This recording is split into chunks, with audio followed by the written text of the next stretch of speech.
Alright, testing out first stream today. I found a way to capture Twitch VODs without having to have a big audience, so figured I'd try it on Twitch. Goal for today is creating a rotation event for the adaptable object so that any object can have rotation events stored. And then, so basically I'm starting off with trying to figure out how to move in an arc rather than moving in a straight line. I figured out recently that I can, let me close this overlay. Figured out recently that I can get a tangent direction by using the perpendicular of our direction to an object. Well, I'm not explaining this the best way possible. So let's say we're here, we're the mole king, we want to move to this plant.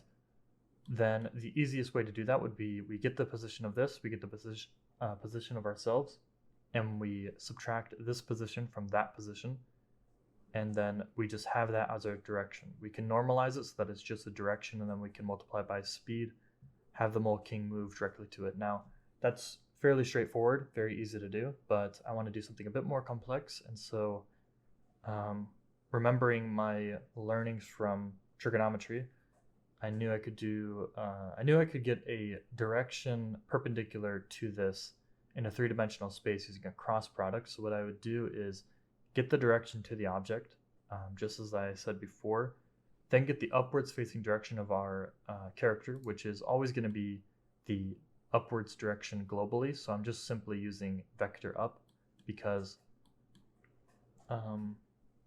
at least at the moment, I can't envision a case where we would ever have a calculation where we don't want to use the straight up vector. Like, even if it wasn't true that it was the object's up, in most cases, I'm going to want to use that upwards anyways when I'm finding a perpendicular vector. So you can see I can kind of explain it with the way this already sets up.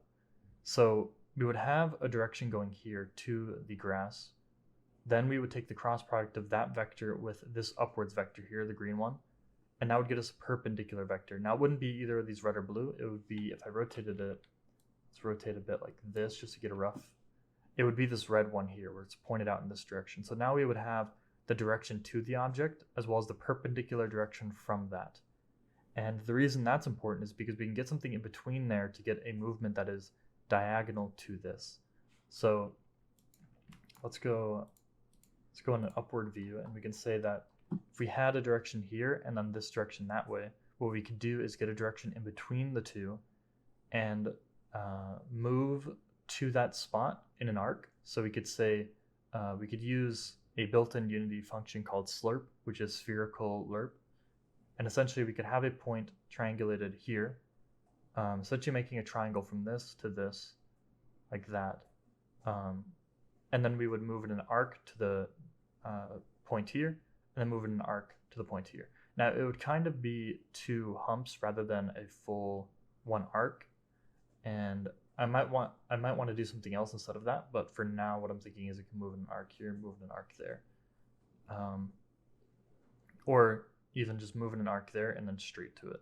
So it's kind of arced like that, and then we can change where we want that angle, and that's what I was doing yesterday. Basically I get a tangent direction, and the way this works is a static function I've made to get the position, target position, and then an angle. Now, just for testing, I have negative 45, but we're going to do something where we pass in an angle for that. And before, you can see this is all built into a switch statement. When I first started planning this, I was thinking, how should I do this so that basically we have a switch with a path type where do we want to move counterclockwise directly to it or clockwise? And that's before I was realizing I could just plug in an angle and then treat that angle with sine and cosine to get a multiplier effect for the perpendicular and the directional vectors. If that doesn't make sense, I'll explain it in a second, but basically I realized I no longer really need a switch for counterclockwise, direct, or clockwise. We can be more specific and do something like, I'll show here the tangent. So we get a tangent direction, origin, target, angle. What we do is we plug this angle into a ratio P for the perpendicular, and then ratio D for the direction. And I have two separate functions. One is get perpendicular direction, one is get direction. These are also just located in the static class for easy calculations. We get a perpendicular direction here. This gets the cross product.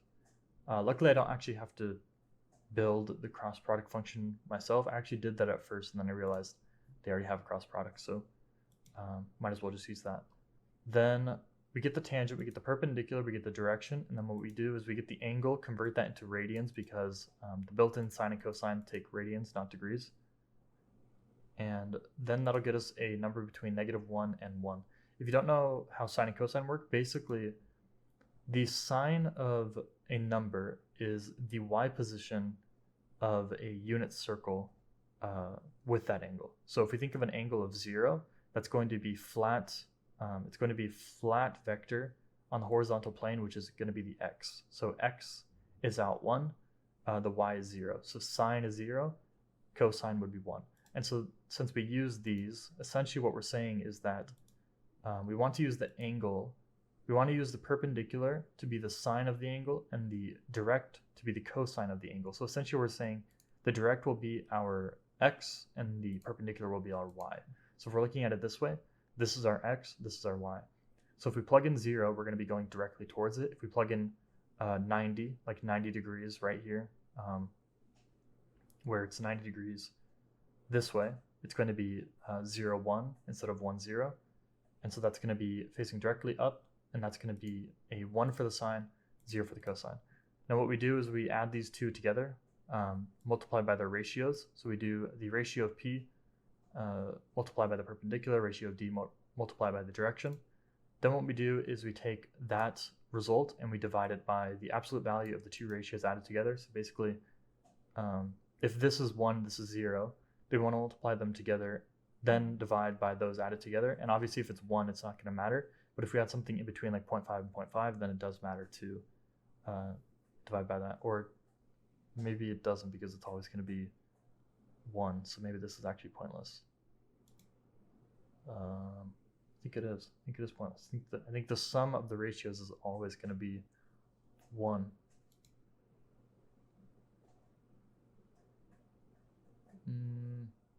Yeah, so maybe this is actually completely pointless. Anyways, either way, it'll still work, even if I'm being pointless with that. And then I have something to just draw that out. So we can see this tested. If I run it, we'll see it be, I believe it's at -45, so we'll see it be facing out this direction if all is working correctly. Oh, except we're not actually targeting that. We're targeting the direction of 10, 0, 10, 0, 0. So if we were to move our character globally on the x 10 this way, that's what it's thinking.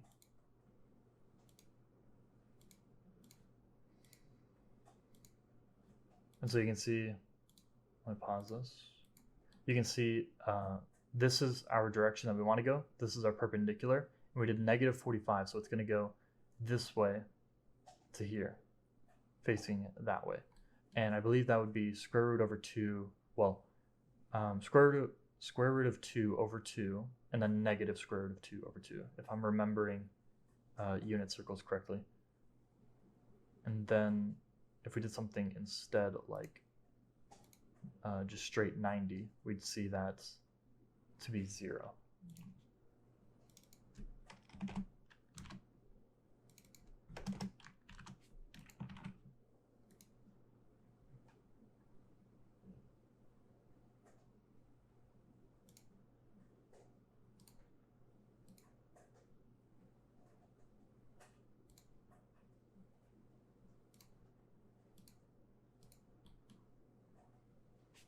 So yeah, 90 is going to be straight 0 for the x. We're going straight perpendicular. And we could also use this, the accidental bonus of doing it this way instead of, because I wasn't thinking at first to do cosine and sine to get an angle and then do cosine and sine. I was thinking it would just be a fixed sort of thing where we go either left or right, like I was saying with the counterclockwise, direct, or clockwise.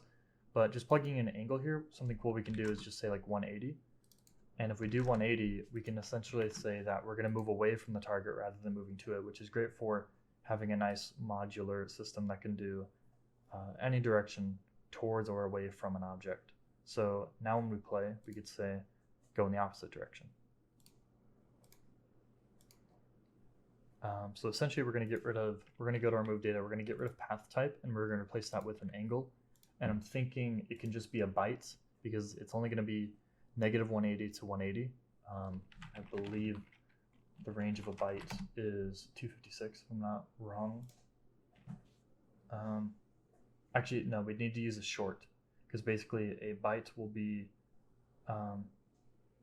it would be negative 128 to 127, and that's not enough.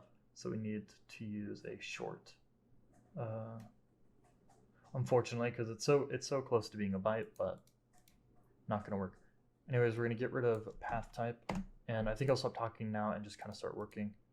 Basically, I'm gonna be working to get this as a smooth movement towards the object or whatever direction we're going towards, and then doing the same for rotations, which I've already kind of got set up, and then moving those into the event system so that this will be a part of our event system where things can just be called within the event system. Okay, just sort of an update on what's going on. I'm basically working on getting it set up to fire in a coroutine that will be used to move towards the direction, but the challenging part now is figuring out how to move it in an arc as we're going through.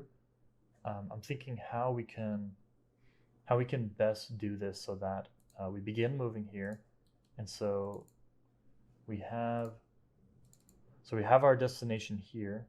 We know that's our destination, and I'm thinking, what's the best way to do it so that we move here in an arc, and then move there? Because right now I basically have it moving. I have it moving here, but I don't have it slurping, and I'm realizing it's going to be difficult to slurp there because of the way I have the move event set up, where we essentially do iterate movements. Actually, I could just slurp between this position and this position. If I get the iterate direction, instead of getting iterate direction, I get iterate destination, and then I can slurp to that, and then pass that calculation into the move event. Then we'd have a way of doing that. Yeah, that would work. And I'm thinking, how do I do that without having a duration? Because usually the way I would do that is I would have the time for the slurp be time over max time, but that doesn't work if you want speed to be a factor rather than moving based on how far away it is, because if you use time over max time, the speed at which you move is going to be based on the distance between the two objects, as well as the length of the duration. So for example, if you needed to move 1 meter in 0.1 seconds, you're going to do that much faster than if you need to move 1 meter in 10 seconds. And essentially, I don't want a system where the speed of an object is determined by duration or distance. I want it to be a specific speed multiplier. So I'm thinking of how I could do that. So I'm thinking, I know I could easily do this by grabbing a midpoint, essentially, here, and then grabbing a destination point here. And that would be essentially two different targets, but the issue comes up when we're dealing with a target that can move. Obviously right now it doesn't really matter because we have a specific destination.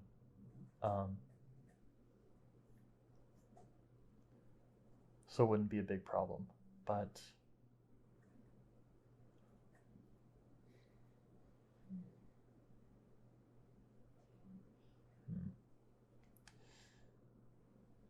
I need to kind of rethink how I'm doing all of this, because basically the move direction, the way I have it set up, is that this is the direction, and it essentially gets normalized where we're moving, which way we should be going. And then if we switch it to, instead of direction, target, we need a specific target, such as the grass or the barrel as a target, then we can move to that object. So I'm thinking that's where this is going to get more challenging. But right now I think what I could do is take that normalized move direction, multiply it by speed, that gets us a target destination. Then we can get a position like this, save that as a position, essentially the move direction multiplied by the speed, so that we know how far we would move if we were moving at our speed in this direction for as long as we want to. We know what the destination would be, and then we can do that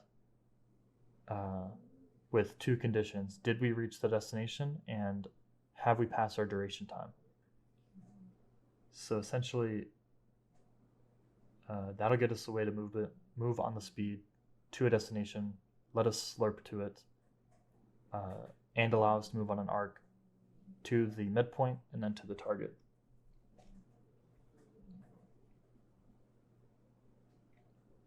I don't think it's the best way to do it, but it is the best I have at the moment.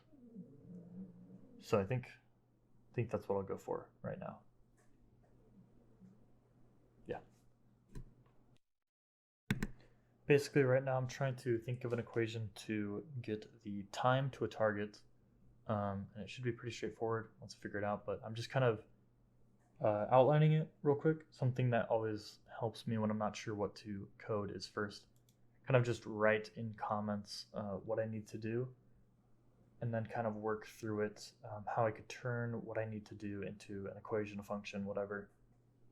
And right now I'm thinking, how could I figure out, because basically I realized if I'm gonna have this slurp, I need a time over a max time, and so we have this iterate time we can use, but the problem with that is we don't have a max time. We don't have something to divide it by, because essentially any sort of lerp moves the position between this target and this target on a scale of 0 to 1, 0 being we're here, 1 being we're here, and anything between that is lerping between the two. And so I need to find a max time, and basically what we have set up with the move data is if duration is infinite, then we're going to move until we reach the target. So that's where we would say, we would have something like here, if move data, or if duration is infinite, essentially if time max is infinite, then we need to get a different value, which we're essentially going to do something like this. We're going to do tmax equals, and then we'll have tmax equal to mathf dot infinity. So if that is true, then we will do our code here. So we'll say, like, for now, get time to target. Let me just put 0 there for a second. And then instead, if it's not true, then tmax equals tmax. So essentially what we're doing here is we're going to get time to target. If our time is infinity, then we're going to get the max time instead. Now I might have to hard code this just for testing purposes, because basically I'm firing a fake event here with all of this data. Essentially in the game I would never be inputting it like this. It would be the systems at work figuring out what all these values should be, and then part of it does it in a smart way where actually we could just check this. So really what I should do is, instead of assigning it here, this is what we should do to be more consistent. What we should do is have a function on the move data that we will call get. Let's make sure. So we have decide time types. That's when it's initiated. Then we want a static method here called it's going to be a float because we're getting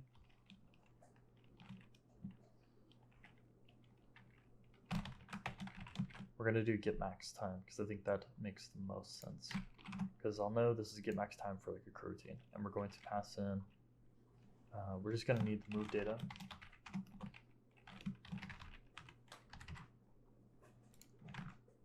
And what we're going to want to do is use that here, and we're going to say move data dot get max time, and then we're going to pass in this move data itself. So essentially what we're going to do here is we're going to bake a static method into the move data, where we can use that to get the max time that we're going to need for this function. And this will essentially simply be a switch between our data dot time type, and then we can easily get all these cases in here. have the default there as well, just for an error. We can use this as well. We're gonna have a default there for an error if this fails. We're gonna need to pass in an acting manager if only for debugging.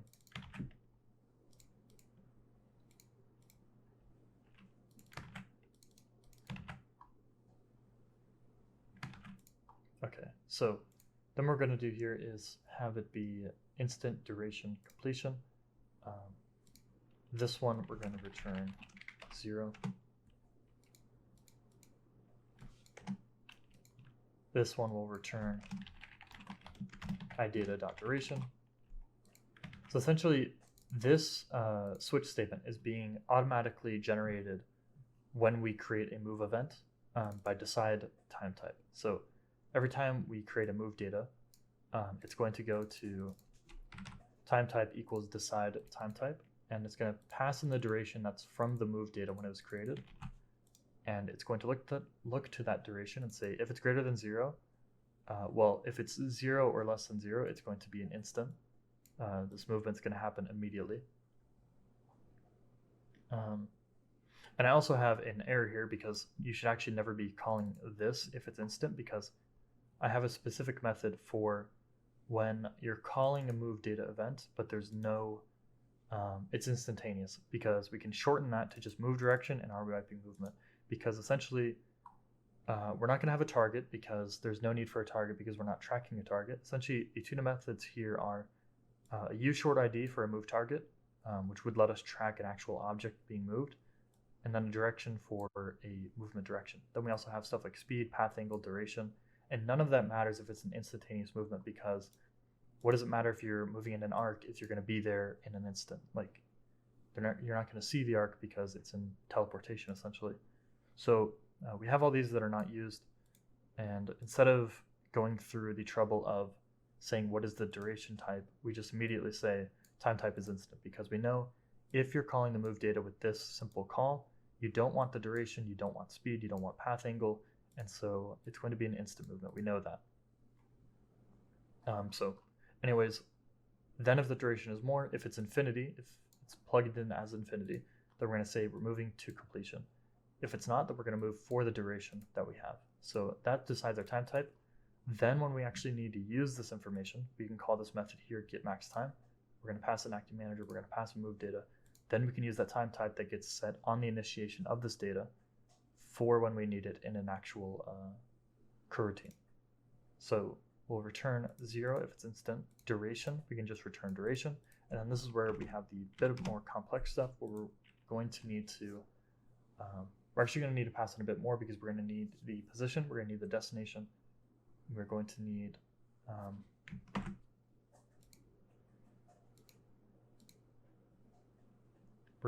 position, destination, and speed. So the speed is already there, the move direction is there. What we don't have is position. So what we're going to need to do is pass in that data for it. We're going to need position initial, and we might as well pass in the target as well, so we can just use that. And then it'll have the speed from the move data.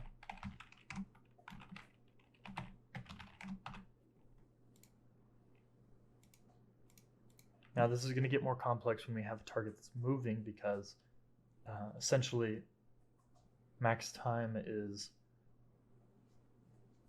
going to be changing depending on the object moving, which is going to be a bit more complicated, and I will deal with that once I've got the full system set up for everything but that case, and then I can go in and edit it when I have a full understanding of the system, because it's actually complete.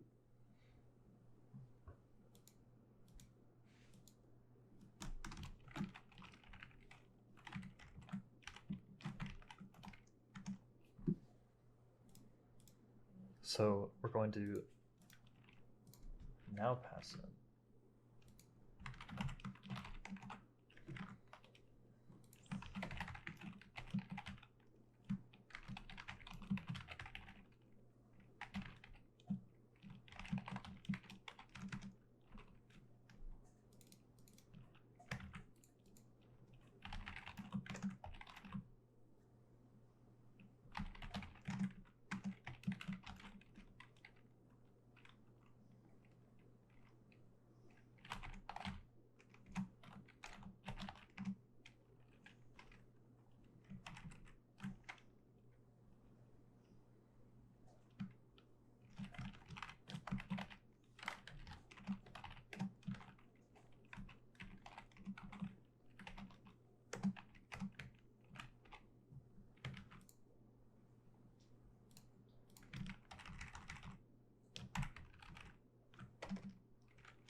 So what we're doing here is we're going to get the magnitude of the direction or the target position to our position. Essentially, how far away is this object just in a straight direction? And this will be fine because we're going to pass this in. Well, no, now we're slurping it, so I think that'll still be fine because essentially it's just going to move a bit faster, but it's going to get to the target destination at the same time as it would if we weren't slurping. And what I can do there is pass in a value to decrease it based on the fact that we're slurping, which should be just like pi divided by something. But what we can do here is we're going to get the magnitude, and our max time is going to be magnitude. So essentially, the quick, straightforward sample I was doing here was the magnitude of this would be 10. It's pretty straightforward because it's just 10 minus 0, and then you square it and then square root of that. So 10 squared, 100, square root of 110. Pretty easy. And then speed 1, it's going to be 10 seconds to get there. So basically, we want to make sure the function makes that make sense. And that's simply going to be mag divided by idata.speed. So what this is doing is we have the 10 here from that example. I might as well move this over here, get rid of that, and just put this here. Get time to target by using my position, target position, move direction, and speed. We actually don't need to use move direction because we're calculating that as we go, because we got the target position, we got minus position initial. So what we're doing here is figuring out when we'll reach that target. So we're going to get the magnitude, divide that by the speed. So 10 divided by 1, 10. Let's say the speed is 10. We should move there in 1 second. And that would still check out. 10 divided by 10, 1. Max time, 1. So then we're going to return that. Get rid of that break.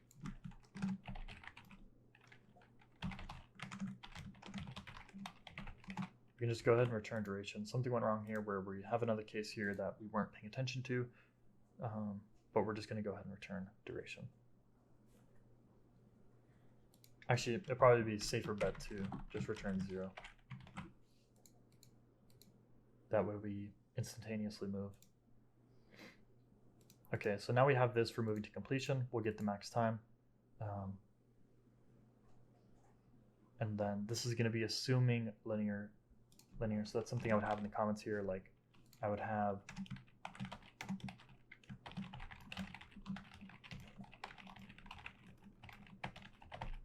you could have a remark here that says return value assumes linear movement to target.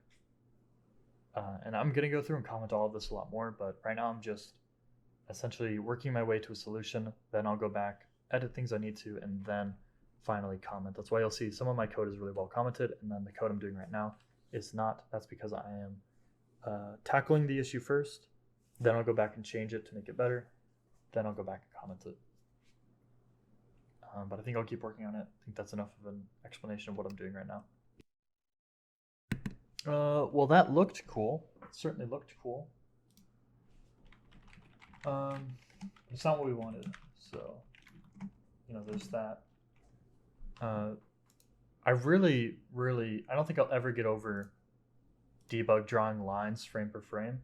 It's just something so enchanting about it. But our issue here seems to be it's sending us in the opposite direction, and then we're getting that final destination. So it's right up until it's not. So let's see. I'm going to try to look for what is going wrong here, because we're moving 10, path angle 0, so it should be directly to it. Shouldn't be going at an angle at all.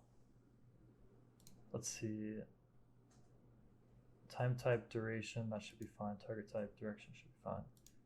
Because I have to make sure I'm not messing up by having, essentially this is all hard coded, which means it's not going through those checks I was talking about. I was talking about how this move data has these sort of checks like decide time type. Essentially, this constructor part is not being called because I am hard coding test cases, which obviously would never be done when we're actually playing the game. So what's weird is we have our yellow and our red, which are both saying this is the direction we need to move in. It's saying go this way to our target, which is this black vertical line, which is the upward axis of our target. So that's a perpendicular. This is our direction to it. This is the direction we should be going, this red right here. If I'm not mistaken. If we go to our maths,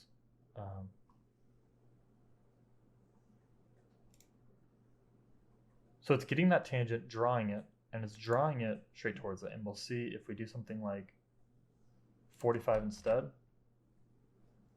and we fire this, we'll see it's getting the direction. So somewhere we're getting this wrong in terms of actually getting it. So let's see where we're getting the tangent, because we know when we're getting the tangent, that's correct. We know this is right.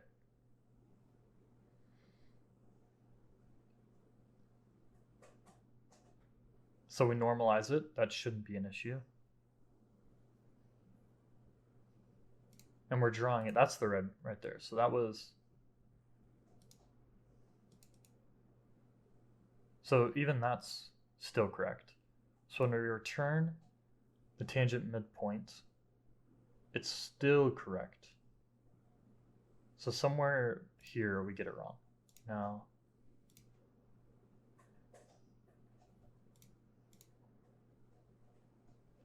we've got 0 here. This should be returning duration. What we could do, we have it as duration, so it should be returning exactly the duration. So we have it going t over t max, initial to midpoint.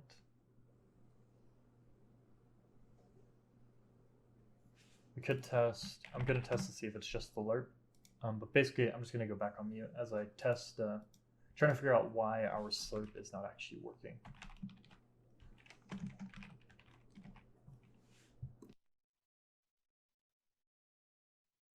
Okay, this is where the problem is. What we're doing here is we are... Oh wait, no, because we're doing the same thing for both, so why? I was thinking at first the problem is that we're doing iterate direction. We're getting the direction of this to this, and that was backwards, but if it were backwards, then why would the other one be... why would the other one be going in the opposite direction, but the other one goes the right direction? So that doesn't make more sense.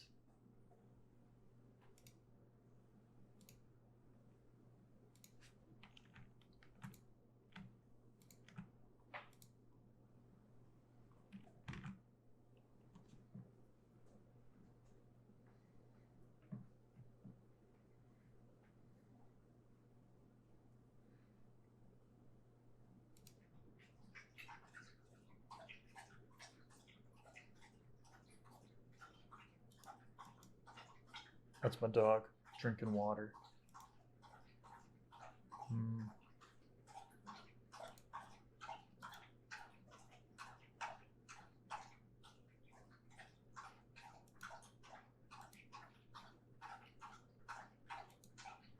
Maybe somehow time is being negative for the first one. That's my only guess.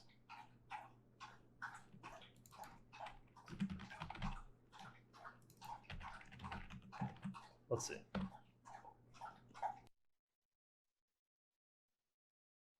Okay, so this is the problem.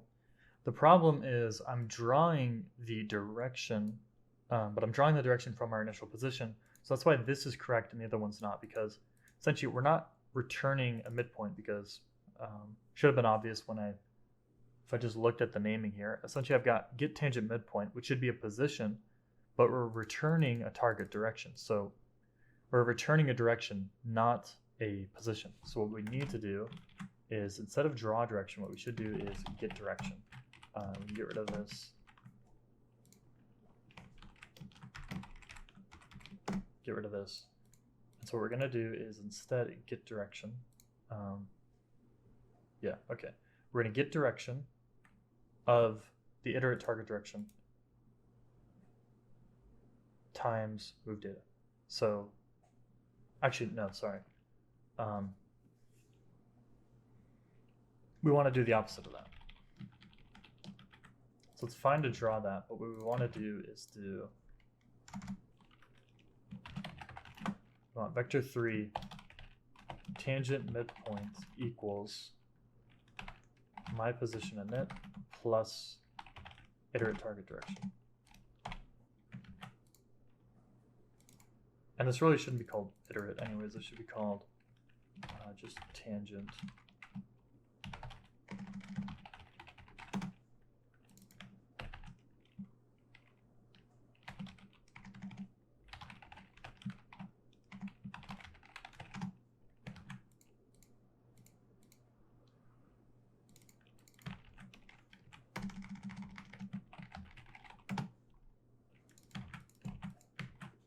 Okay, there we go. So now we're returning the actual position instead of a direction. So before we were returning a direction and treating that as a target, when really what we need is we needed to be returning a position there. So now we get that direction. Let's make sure this is all right. We get our tangent direction by using our position, our target, and then a path angle. So that gets us something with using sine and cosine to get an angle between the two.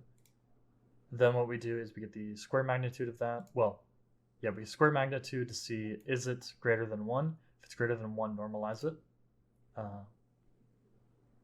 what we're going to do is draw that direction just for the sake of showing it. And then we're going to multiply that by speed. Then what we want to do here is to return that tangent position. We actually don't want to normalize this because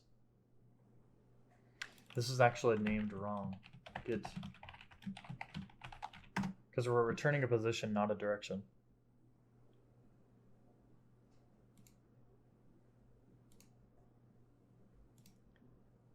Let's make sure this isn't doing the same thing, perpendicular. No, it is a direction, just not normalized. So, such a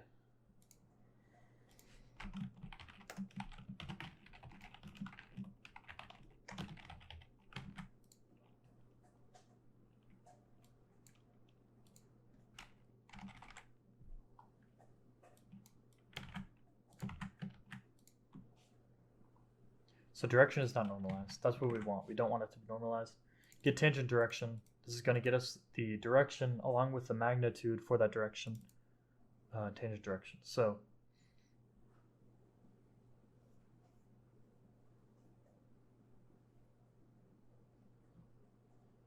that's what we want. Now we don't want to normalize it because we're using it as a reference for distance. So what we want to do is get the direction and then draw that. We don't want to draw it by speed.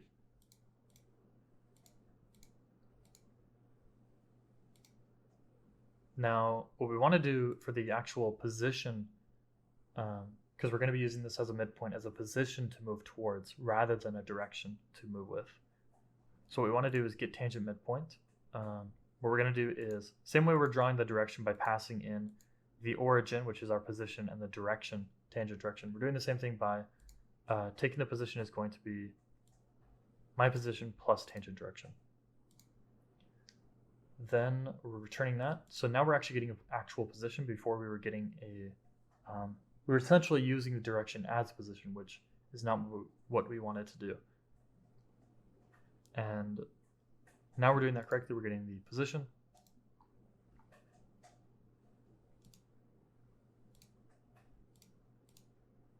So we're getting that tangent midpoint, passing in the move data, which will use the angle.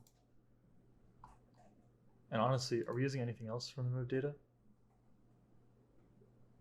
No. So what we should do is really just pass in, I believe path angle is a short path angle. What we should do here is,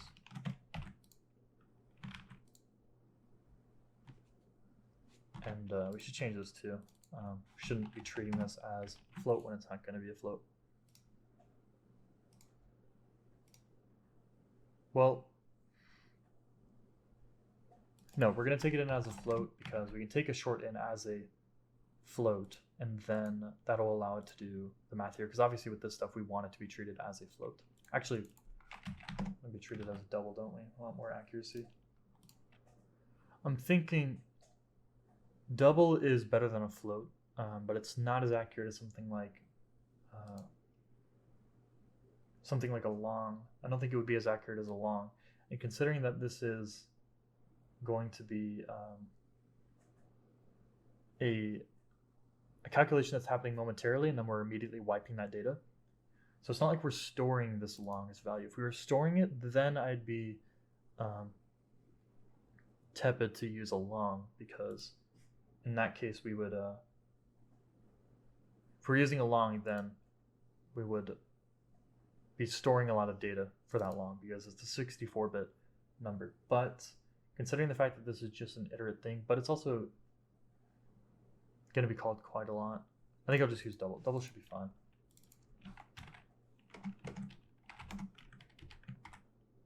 Unless all of these are going to take floats, in which case,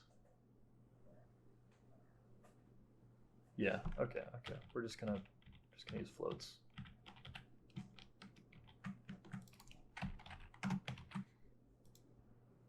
That should certainly be accurate enough for a game. It's not like we're trying to do real world physics here. So honestly, float should be fine. Okay, what was I actually checking there? We get that angle, passes in. I was making sure that we use the right angle there. Move data. So rather than passing in the actual data, we don't need to pass everything in, we can just pass in that path angle. Okay, so get tangent midpoint. And I'm thinking this ought to be in the utilities instead, because really all we're doing here is it's a vector calculation. It's not relying on the context of what we're doing here. So really this could be used any sort of mathematical calculations. So yeah, it should be in utilities because we can make this static easily, right? Yeah. Get tangent midpoint, my position in it. Target position, we could just call this my position.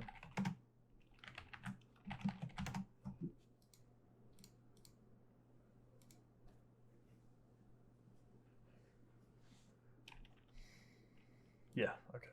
That should definitely be in the maths. Okay, so we could have another one here. Public static, get tangent midpoint. Get rid of this stuff since we're now in utility maths. And that'll get us a position.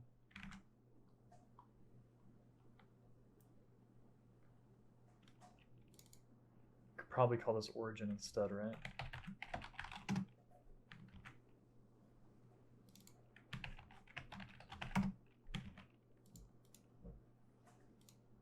So essentially, instead of doing just a get tangent direction, we can do get tangent midpoint, which is going to be a position rather than a direction like this one. So now what we're going to do is fix that real quick because it's going to, yeah. Utility maths dot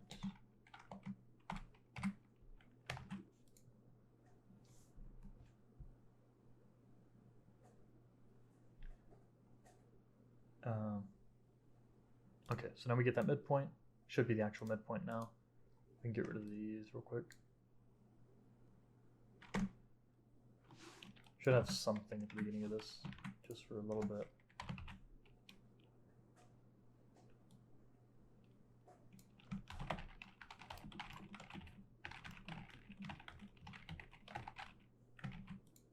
Okay.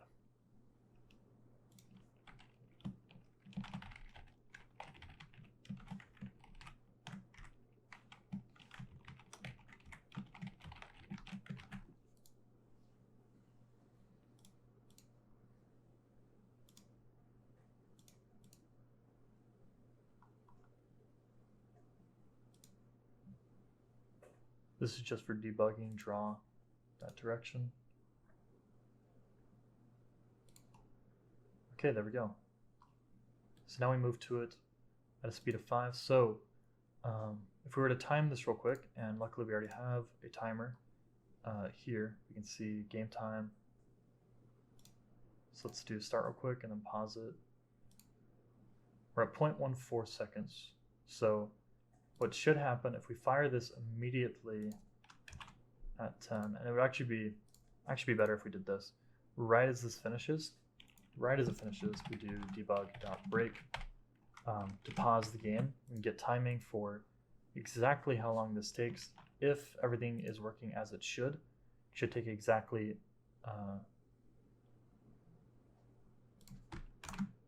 well, right now we're doing duration, so let's change this to completion. What should happen is we move at a speed of 1 to get to that move direction. And actually, I'm doing this wrong currently, where I essentially have, what I really need to do is have a max time and a duration. So that way we would have this be divided by the max time, but our actual duration would need to be, a different value, because essentially we want to move to that target, but if we're moving for a certain amount of time, then we don't actually want to do over duration. We would want to do over max time and then stop. Like duration would be here, max time would be here, because essentially what we're doing now is we're treating this duration we passed in here. So really what we want to do is have something else called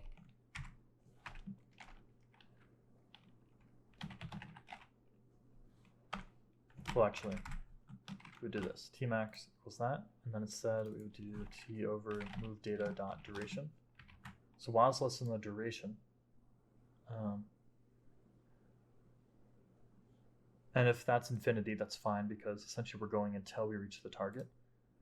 So we'd want to say while it's less than duration and while t is less than tmax, and then we're going to say we want to change this to be instead of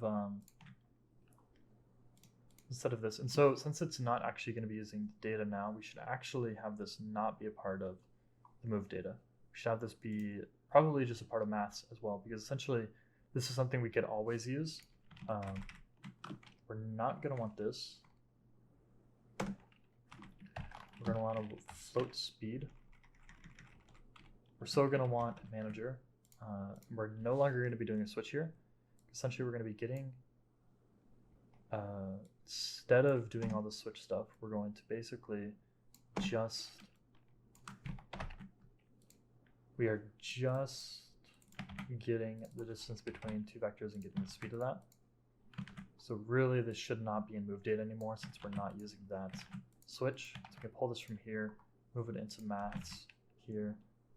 I should put this all in a region for like vector calculations. Well, I have this movement, let's do movement vector calculations.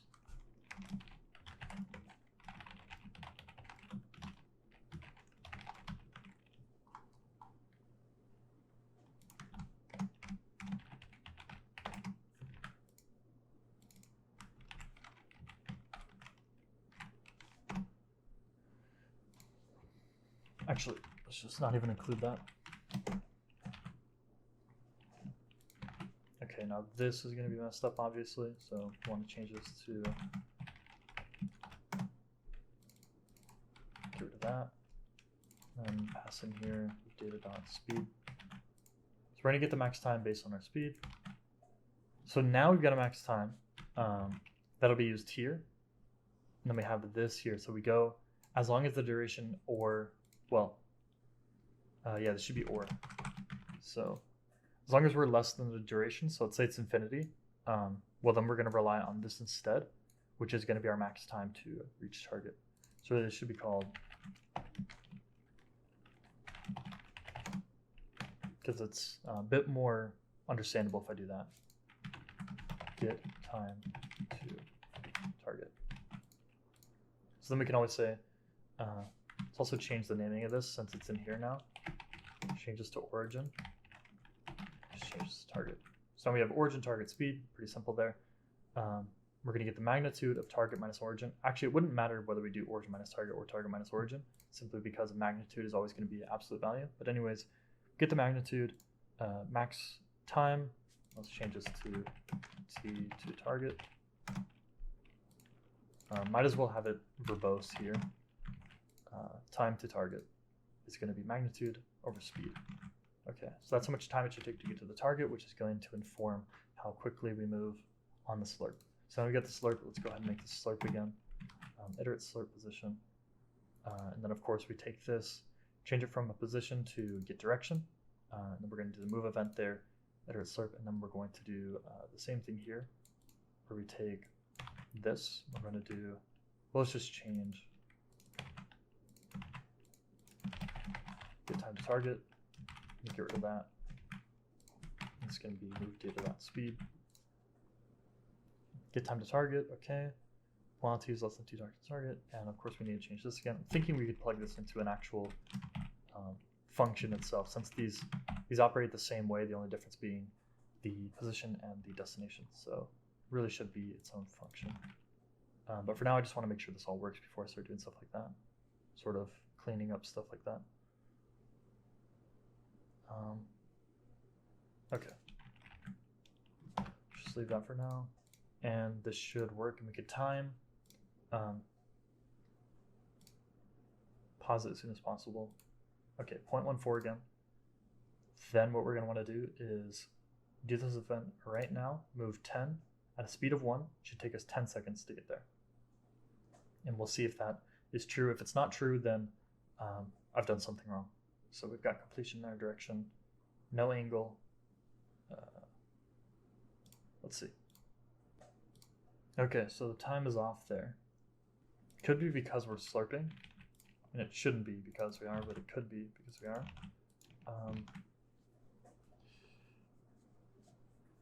We're doing get time to target midpoint initial speed.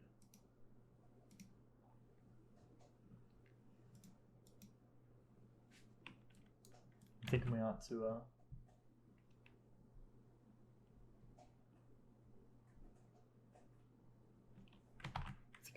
still debug what the time is. First half movement. Let's go ahead and debug right after that and say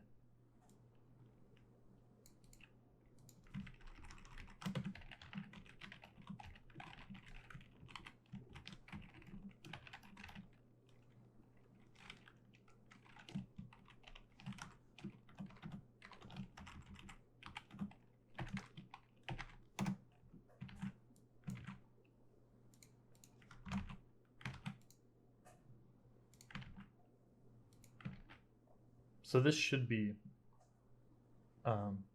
we should just be able to take these two values and add them together and get 10 seconds if everything is working as it ought to. So let's see. Oh, this one actually, I was thinking for a second, why is it 10 and then 0? But it actually makes sense because our midpoint is our destination because we're moving at an angle of 0. So that actually makes sense. But it doesn't look like it actually took 10 seconds. Let's see. So what we can actually do here is see what time did this fire. This fired up 1.4 seconds, but it took 10.3. So what's weird here is we are getting the time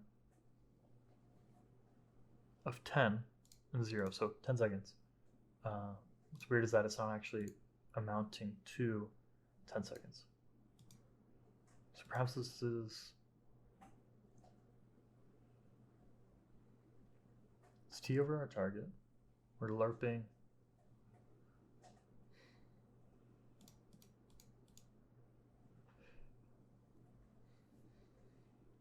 My thinking would be that it has to do with time.delta time not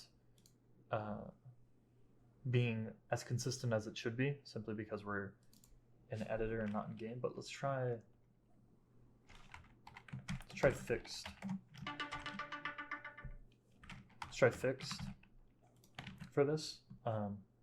See how that changes it.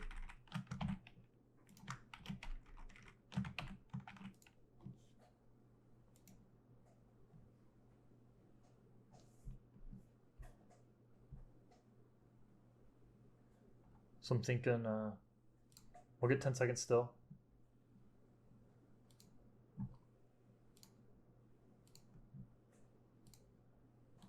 So we've got this. We're moving on fixed delta time now. You can see, consistent movement there where it's supposed to be moving. Okay, so it's starting 1.5. Let's actually look to make sure it's pointing the wrong way. Make sure this is when it arrives. Okay, it's there. So strange. So basically, it's just short of being accurate, which is really strange. Basically, instead of taking 10 seconds, it's taking like a little over, even when we're using fixed delta time, which should be a consistent time. Also, it should just be going for 1 second since we have duration here, so that's also weird. Oh, yeah, okay, I'm stupid. This should be and, because essentially we don't want to be running it. It should be and because we want this or this to be true for it to keep happening. But if either one is wrong, we want to stop. So that's my problem. That's why duration wasn't working and time isn't right. Okay.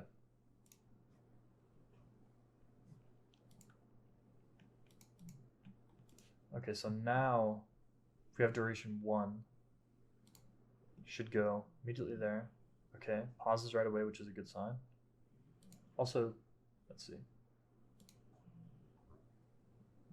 Time's still off by a little bit. Then we can do, okay, -10. We're going to go at an angle of 45. Do move.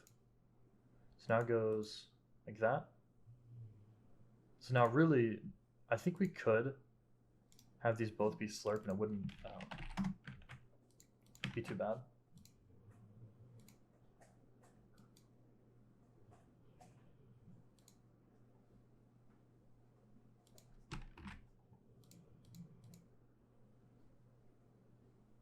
Now also what we should do here is have, this is going to be ugly and I'll probably change it later, but what we should do is this.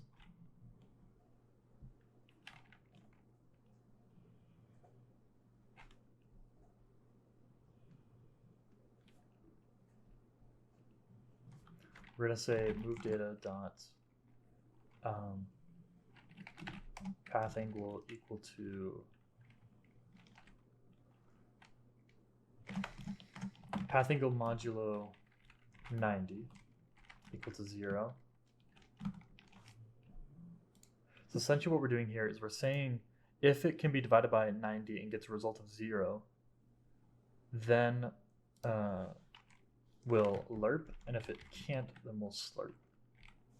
So essentially this will allow it so that we can have linear movement on direct movements. So if we're moving directly towards the target, directly parallel with the target, or directly away, or directly parallel in the opposite direction, that's when we'll lerp it, and otherwise we'll slurp it. And this could be put into its own method, but just real quick here, I can do this. And then here, we're going to try slurping this no matter what, because it's always going to be a direct path, so it doesn't make sense to do it there. Well, essentially, that second half isn't going to run unless it is already arced, so no point in having that one there. So let's go ahead and do this. So interestingly, it arcs in the opposite direction. Was that?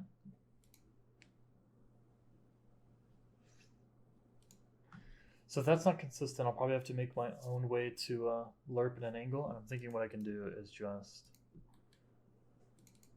pause here. Essentially what we could do is take, instead of moving directly here in essentially triangle shape, what we could do is take this position, then get a midpoint between this position and the midpoint here. So essentially we have this target here, we have our midpoint, we grab a midpoint from this by just dividing divide the direction vector by 2. So essentially if we have this being 10, well, -10, 0, 0, divide that by 2, then we get -5 here, get this, get the midpoint here, then go here, here, and essentially what we're doing there is going to be going this distance in a more, I guess, closer than just going straight like this, more close to this. Well, no, even that doesn't make sense because that's what the point of the angle is. So why minimize it more? When we can just do something like 30.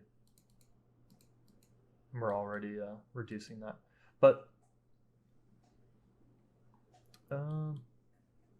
yeah, I'll have to look into Slurp basically and figure out how I can get that to be more consistent, because right now it's not consistent at all. Even though I'm running the same event, like now it's going that way. And if it's going to be inconsistent like that, then I have to rethink how I'm approaching this.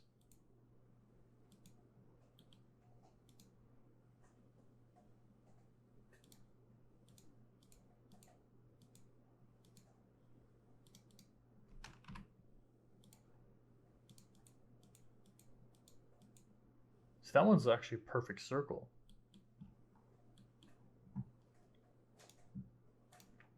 And then this one probably won't be.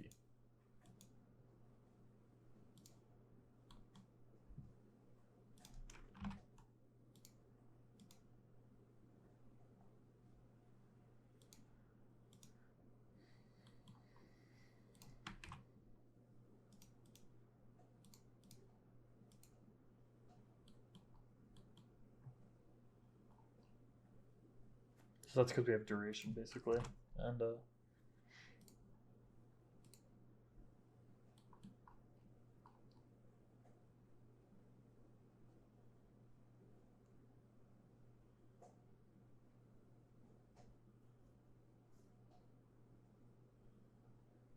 okay. I'm gonna have to do more research on that. I'm gonna take a break real quick.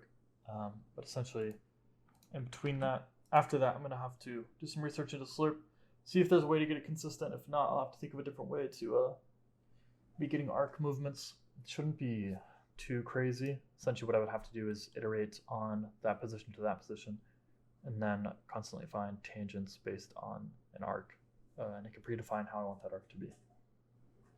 No, it's actually going to be pretty difficult, so we'll see.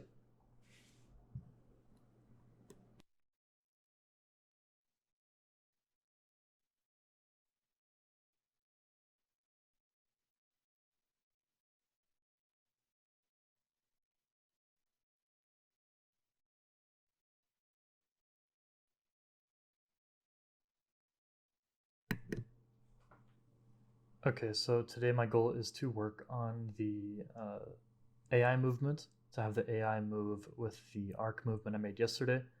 I'll briefly show it real quick, but essentially I made it so that the AI can move along a curve, and I'll undo little changes I did real quick.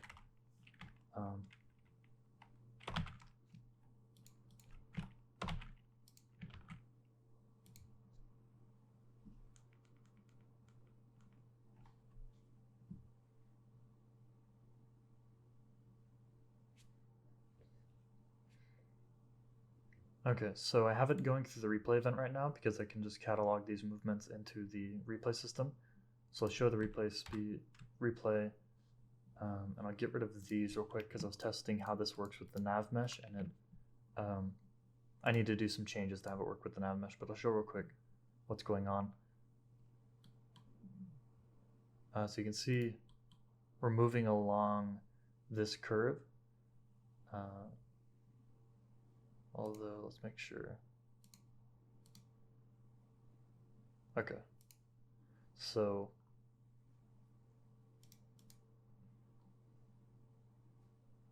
as we keep going, we're moving along this curve. And you can see it's kind of pointing in the direction that we keep moving. And it's obviously a bit difficult because it's so messy, but essentially we're moving along curve every time we move. I think I can fix how that looks real quick.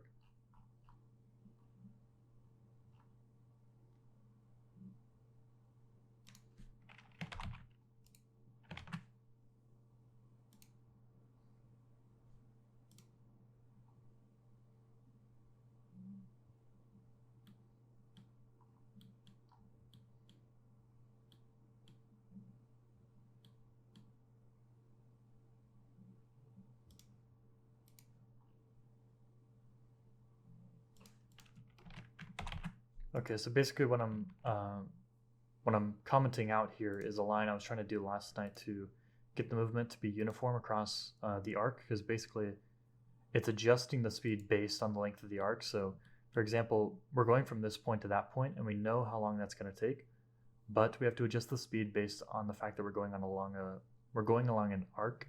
So the time it takes to travel this path is not the same it takes to travel this path, because these aren't the same lengths. Like uh, I don't know, I can't remember the equation off the top of my head, but there's a way to find length of an arc, and we're likely going to need to do those sort of calculations. But basically, yeah, it takes more time to go across this than this, but we're doing it in the same amount of time. Like if we were moving at a constant rate, it would take the same amount of time, but we're moving faster. So it's adjusting how fast it needs to go based on the curve of the arc, and so we're not getting a uniform movement. But we are, you can see we're making this radial movement where we're moving in an arc. Now I'm going to adjust it a bit, so I'll just play out what it looks like here.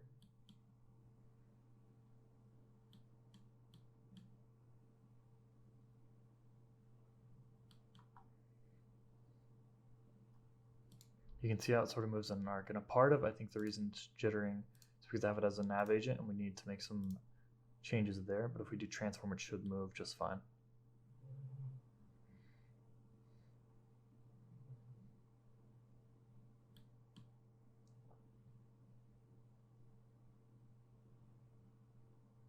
Yeah, so you can see it's actually working just fine with using the transform. The issue comes when we use the nav agent because of how it's taking that input, and the precision is making it more difficult for the nav agent to move along the nav mesh.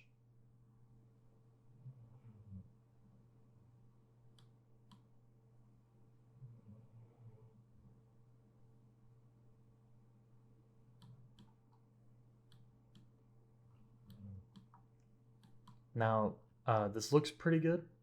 It's definitely better than what I started with, but I still don't quite like it because of the way it kind of bounces. Rather than it being a uniform arc, it's essentially, unless it's exactly 45 degrees like this, it's a perfect arc. But everything else is not going to be a perfect arc. You'll see sometimes I change the angle on that. You can see this one's essentially straight up from where we need to go. So this is our target over here, and we're going straight up. So we move over here on an arc, and then we move over here on an arc. And the reason for that is because I'm not getting the correct center for the circle that we move on the arc. So basically, in this example, you can think of the circle as being right here in the middle. That's why it's creating this whole circle here. And that's not going to be true for other ones because of the way we are calculating where that center is going to be. Basically, we're always saying the center is right here, when in reality we should be changing the center based on the angle of this yellow line here, which is our tangent line. The calculations going on here are basically get the direction to our target, get the perpendicular direction from that target with the up vector, and then get a tangent based on an input angle, which you can see is the path angle here. Get a tangent based on that, and then draw that one out, and that's going to be where we're going to move along our arc. So it's a reference point for how our arc should be.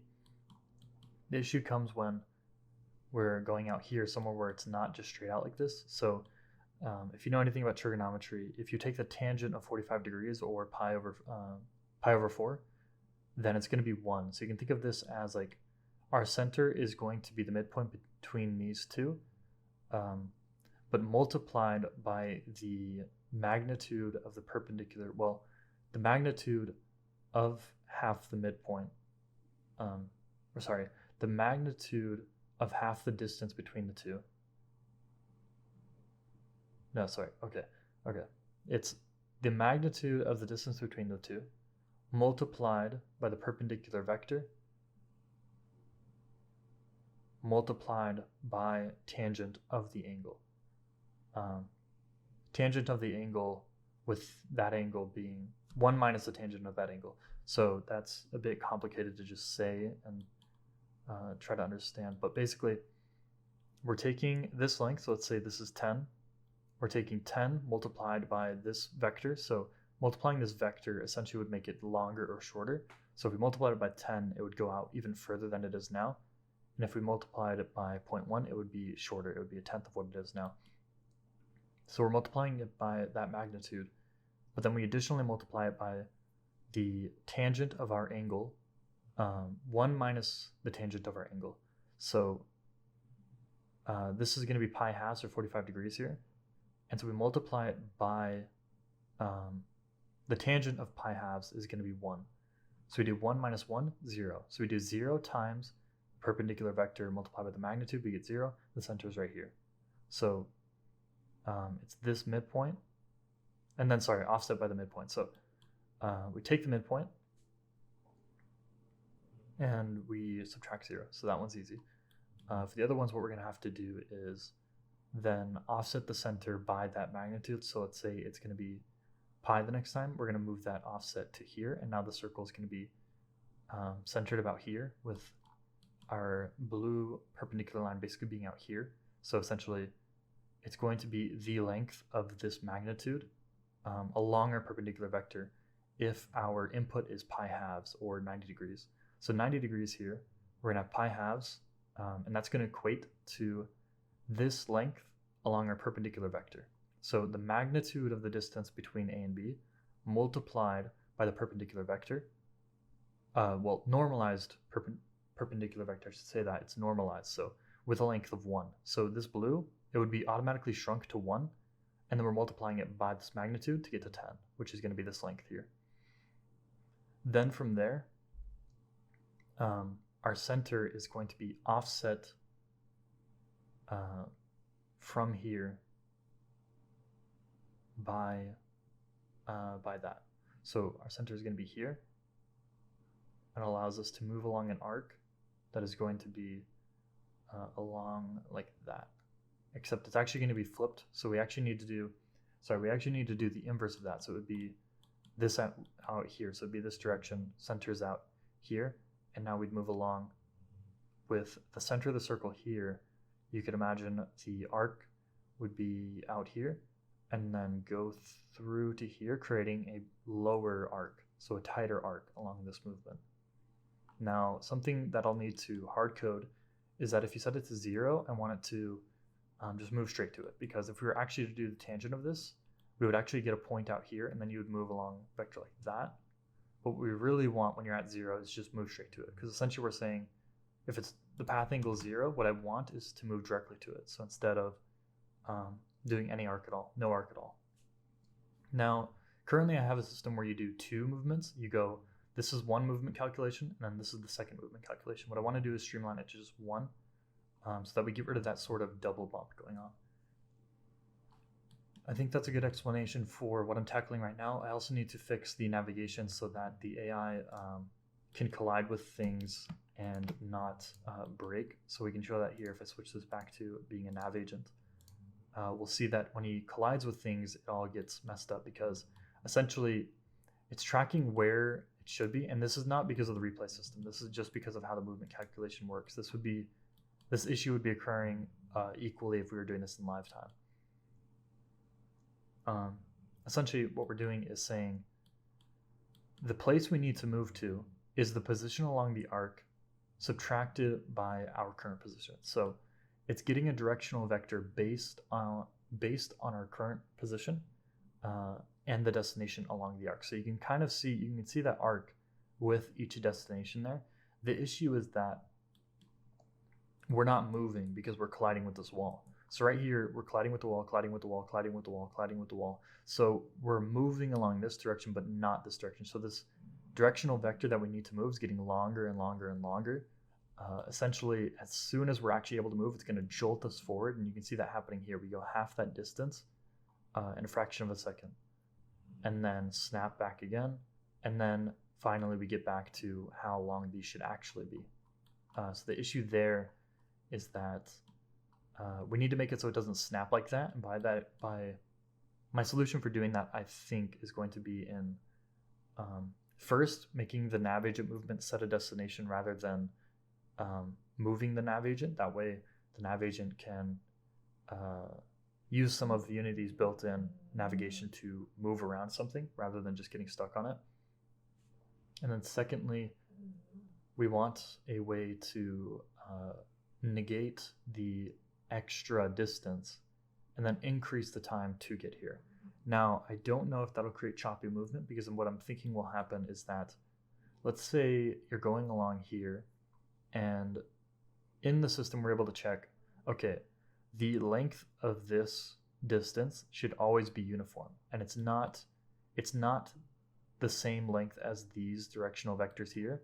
So we must be not moving in the way we're supposed to be moving.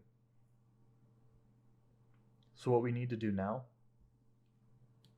is increase the time it's going to take us to get to our target based on how much we're overshooting the distance right now. So let's say this right here is how long we should be going, and the entirety of this is, let's say, 10 times that much. Okay, well now we know it's going to take us 10 times the amount of time to get to this destination. So we're going to add 9 loops of time, 9 loops worth of time to our max time, so that we can get how much time this is going to take. Now the problem with that is that we're not doing this calculation on some sort of fixed time metric. We're doing it on a per frame basis, which means inevitably there are going to be issues if you don't have a solid frame rate, like constantly 60 frames per second, which is almost absolutely true for when people are playing a game. It's very rarely that you get a consistent FPS, like hard locked 60 or hard locked even 30. So that's going to be a flawed solution. So that's what I need to be tackling. To begin with, I need to be tackling how can I negate the position of where we need to be versus the reality that we might not actually be moving to where we need to go. How do I deal with that? Do I still have it go towards the destination? Do I increase the time? Do I make it so you don't reach the destination? I'm not too sure. So I'm thinking there shouldn't be anything as far as logic. It should just be, we want to get to this destination, we should do that unless we're stopped.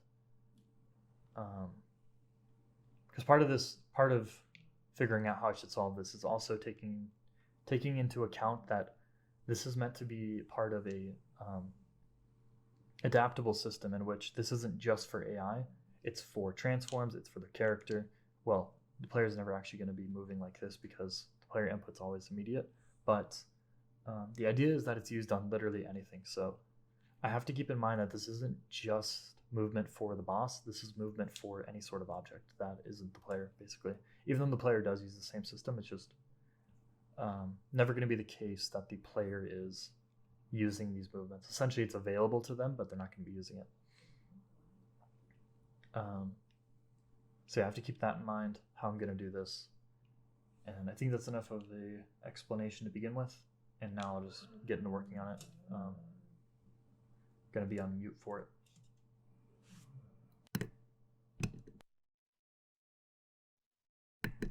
I just realized I was doing this way more complex than it needed to be. Basically, what I was doing just now was kind of fluctuating based on an input angle to get a tangent of that, which essentially makes a bouncing curve where it can fluctuate between very close here and then all the way to this. But this is the max bound, this is the min bound, which isn't really what I want. And then I realized I'm kind of overthinking all of this by having this whole math where I do the magnitude multiplied by the normal vector of the perpendicular multiplied by the tangent of our angle, minus 1 or whatever. And I realized all I really need to do is, what I can think about is I really want the y of this red line to be the offset. So the issue why I couldn't just use the point of this red line is that as this gets drawn out, it changes its x position. So we could see it if we do, let's do negative 45 and change it to like 30. And we're going to do a movement. And you'll see it's like narrower now. Like it's more narrow than that. I probably should have done, let's do 5 again when it gets there, and then we'll move. So you can see, yeah, it's like it's not parallel. This is a more narrow line than that. And it's moving on the x-axis. So like these aren't lined up. I mean, you can see how these are almost lined up, and then this is like way more offset than that. So the problem with, I couldn't just use this point as the center because it's not equivalent in terms of its length on the x-axis. Now, what I need to do essentially is get the, well, I know my angle here, because that's literally what I'm inputting. It's 30 degrees right here. And I know this one's 45 degrees right here. So what I can do is, if I know this angle, I know that I want to go just the y, so I know it's going to be horizontal. I mean, I know it's going to be 90 degrees here. And a reason I couldn't just do this simply by, like, say, just take your y component of the vector is that we're not always going to be working in a scenario where um, the vector is straight. So we're not always working, although I can visualize this and abstract this to an xy plane, there's going to be different rotations for every sort of movement. So sure, we're moving this way now, but there's going to be a movement that's diagonal, and then all of a sudden, well, you're pulling the y component, but that doesn't exactly equate to the y because we've rotated 35 degrees. So now that y is actually like manipulated so that it's x, y, and z in a different rotation. So we can't just do that. But what we can do is take the angle here, because this is always going to be relative to the perpendicular vector to our target in our upwards direction. So we can take the angle here, we can take the 90 degrees here, and then we know the length here because it's always going to be half the distance between A and B. So we've got our angle, we've got one angle, two angles, and a length. And if you know trigonometry, that's enough to get answers for everything else. So what we can do is then use tangent of the angle is going to be equal to the opposite over adjacent. If you remember SOHCAHTOA, sine over opposite over hypotenuse, sine of the angle equals opposite over hypotenuse. Cosine of the angle is going to be adjacent over the hypotenuse. And luckily in this scenario, we don't have the hypotenuse, but we do have the adjacent, so we can use tan. Tangent of the angle is going to be opposite over adjacent. So our opposite is what we're trying to find here for the height, and then our adjacent is going to be the half the magnitude of our distance to the target. So, so we know what we're trying to get. We know we can solve for this, and so we can just put that into an equation real quick, and then we can always get the offset of what the center should be. So the center will start at default here, and then what we can do is add an offset to that based on the distance here, and instead of pulling the actual exact midpoint, we just pull the y component essentially. I mean, abstracted to being the y component. It's not actually the y component. I mean, this wouldn't even be y, it would be z. But yeah, so we're pulling that component, making that our offset, so we can do something like this, where we move it up. So like this one here, it's going to be like up there, so now the center's up there. If we go here, okay, now the center's up here. We go here, now, okay, now the center's all the way up here. And then as we go out, it would start going back down, except what we would do is have it reflected over here. And then as it goes negative, it does the same thing. And then as it's over here, same thing. So what we want to do actually is we want to change how we're handling this to be, if it goes over 90, now it sucks because this isn't exactly intuitive. Intuitive would be, as it goes into the negative, we go the opposite direction. But I have two choices here. I could offset this angle by 90, meaning that 0, which used to mean going straight, would mean going down. And then we can go to 180 this way, so that 0 is this way, 90 straight to it, and 180 is this way. But I don't really want to have it set up that way. I'd rather have 0. And then, actually, it kind of does make sense. It does and it doesn't. 180 makes sense in terms of going backwards, and I guess negative 180 is still going backwards. But anything above that would be this direction, and then 125 here would be this direction, and then 45 here would be this direction, negative 45 this direction. So I'm going to implement that, and it should work, and that should get the sort of effect I want, where we can customize how the arc would be. I also realized we could have a multiplier. We could have a multiplier. Actually, we might be able to just make this a multiplier instead of being an angle. Essentially, we could have that angle be we could have that angle be unimportant and just literally have a center offset. We could just do that. Because if we have a center offset, we're just changing the amplitude. We're effectively just changing the amplitude of this arc. So we could just do that, change the offset of just change the center by an input value, and that should work too. Like let's try that. That's just the simplest approach. Okay, turns out the simplest solution was the smartest solution. So I would love to go through and see if the other one works, doing the tangent, and sure, I'll do it. But definitely, obviously, you should just go with this offset approach because it's a less costly way of doing it. So instead, if we were to do the other method, it would be essentially it would be, what we want is to solve for the offset. So it would be tangent, mathf.tangent of our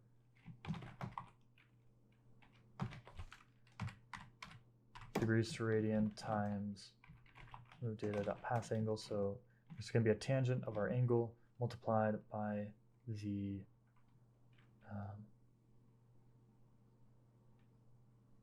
multiplied by half the magnitude. So I believe we have, well, we have midpoints, so we could really just do midpoint magnitude.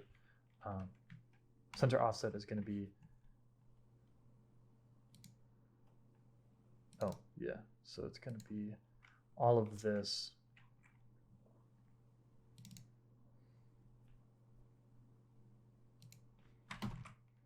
times our perpendicular vector times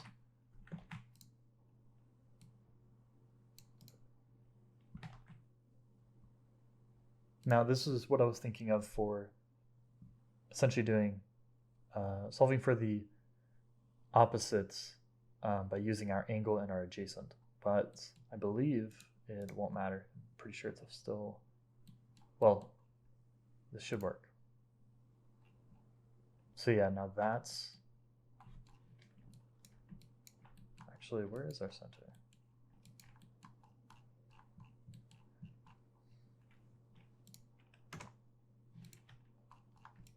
So now our center is there.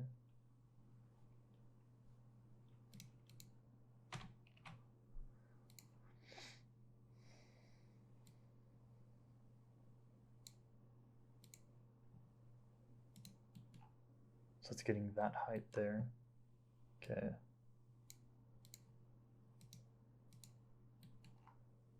Still working.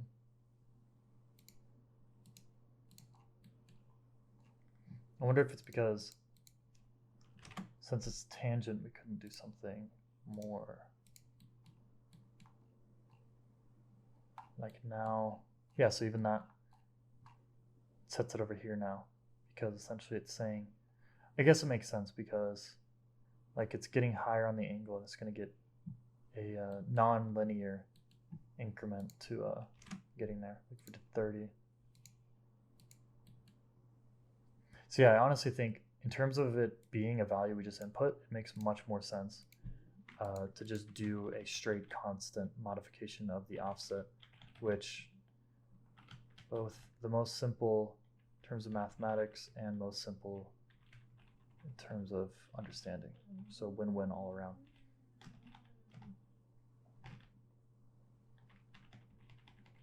Let's go back to that, and then instead of having this be a path angle, we'll change it to an offset. But first, what I want to do is I'm going to think of how we can modify this to increase the center. I'm going to play around with that. Okay, so I've been trying to solve how I can change the amplitude of the arc movement. So basically, I've got the arc movement set up so that we can move on an arc, except the issue is that we can only reduce how high the circle is. We can't increase it. So I've been trying to find a way to increase it, and I think the way to do that is getting a tangent angle, making that the target. So you can see right now I'm kind of getting it. It's sort of an angle there, and it's going to be worse the more drastic we get. So if we did something like 70 or like 80, as we get a sharper and sharper midpoint, it's not going to be as good.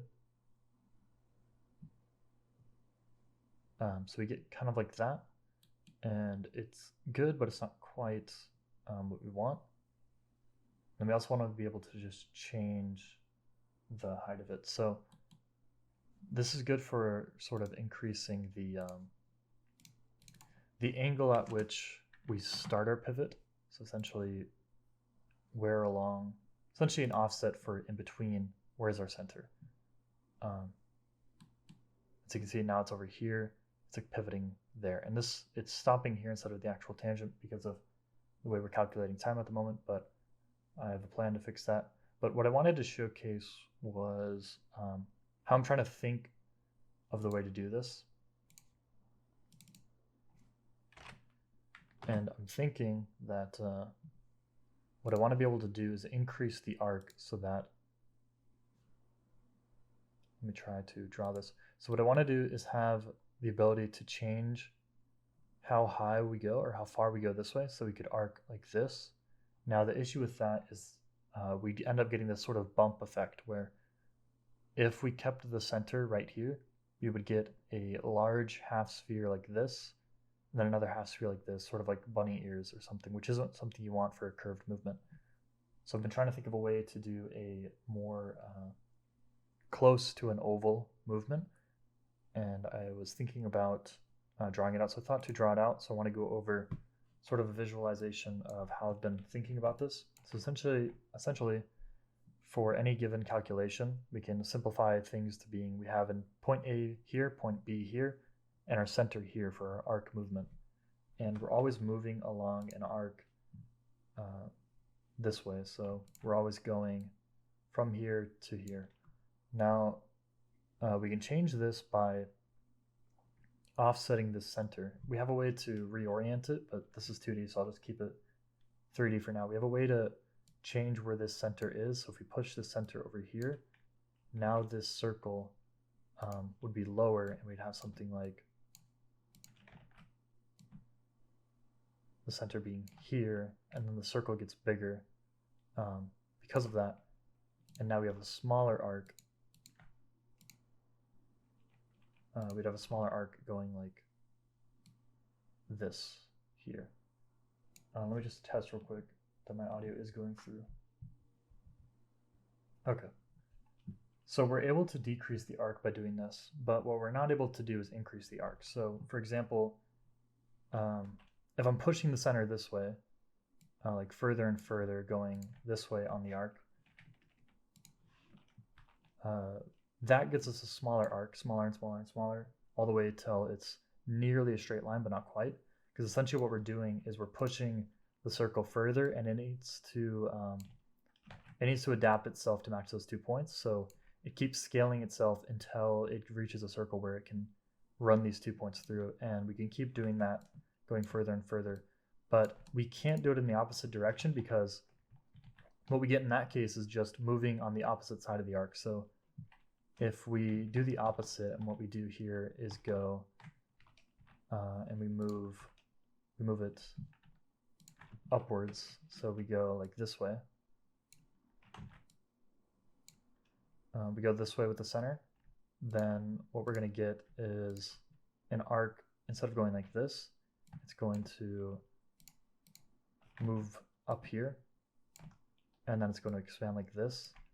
And so we kind of have a bigger arc here, except that the way the calculation works is that it's going to go with the shortest length.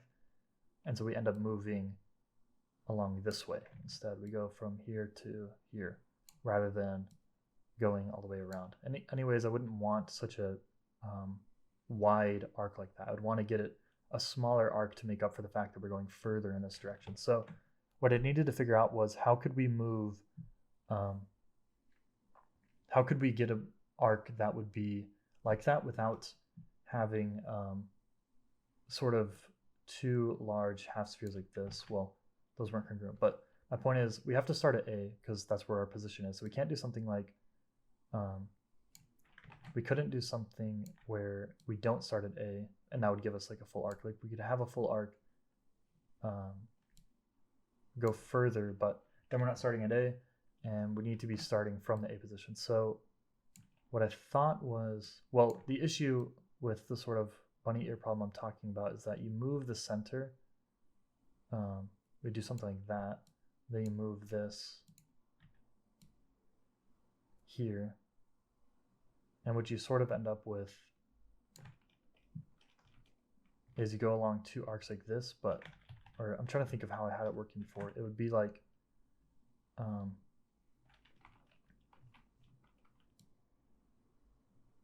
it's kind of like this. I know sometimes it messes up and it goes on the inside, and it would be something like that, and then it goes like that because it's like here, so then it goes here. Basically, I needed to figure out a way to be able to move that and be able to get something that's somewhat oval and a more acute angle. So what I thought of doing was drawing out kind of what I'm going for. So what we have is, I know that I want points. Essentially, I'm going to be moving, I'm going to have a value that I can input that is going like here, here, here, and then we redraw based on that. So what I did is I have two circles here. These make up a endpoint here where we want our new center. Well, not our new center. So essentially we draw a tangent. We use the upwards vector because even though this is drawn in 2D, we have to remember that this is all going to be in 3D. So we have to get the upwards vectors to make sure that we're doing the relative left of this direction. So you can think of it like this is the direction towards our object, and we get the cross product of the direction towards our object with upwards, and then that gets us our perpendicular here. And then what we do is we get a tangent in between the perpendicular and here, in between these two, and that'll be our tangent vector that we can draw to here. And this would be about like 60 degrees, 70 degrees.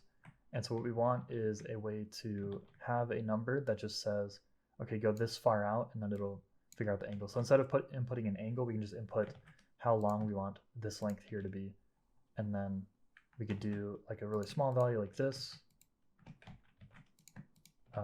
or 0, and then it'll go straight line, or it'll go like a really small arc, or we could have something really high up here, it goes in a very tall arc.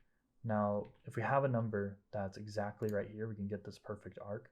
But other than that, we're not going to have a perfect arc. Well, really anything smaller than this can be a perfect arc. And so what we want to do is we're going to have checks for if it's this value or less, and then if it's exactly 0. But I'll keep going with what I had here. These are the points, like examples of where we want to go. And then I started to do where the center of the circle would be. And so I realized, I was thinking like, how can we calculate this out? And I was thinking of ways to get, we know this is the center for the A loop, so it goes along here and then goes along here. It's a bit hard to follow, but if we do this, it goes along here and then travels back down here. So we know this is our arc here that we want to calculate. And then we know our point is here.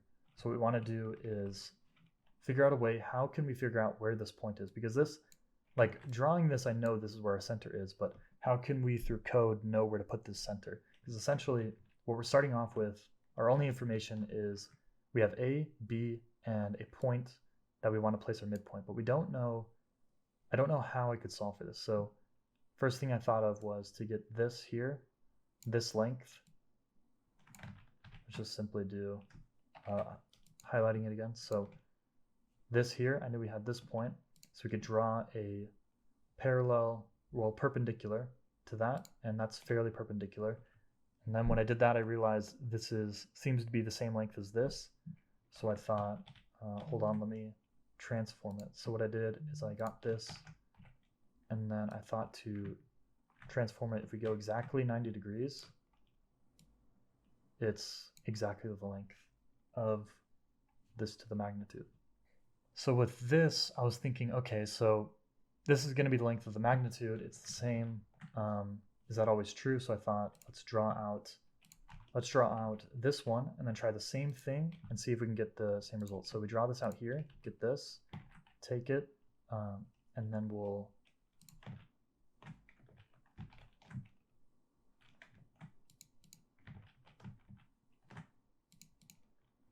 take this one here, erase that, go here to here. Then we're going to take that, well, sorry, okay, we're going to take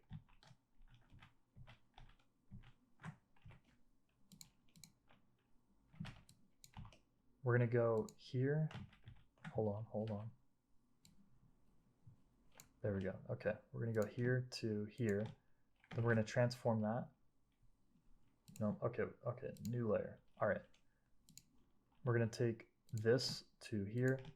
We're going to transform that 90 degrees and then get right in the middle there and transform here. And then what we can try is taking this ellipse.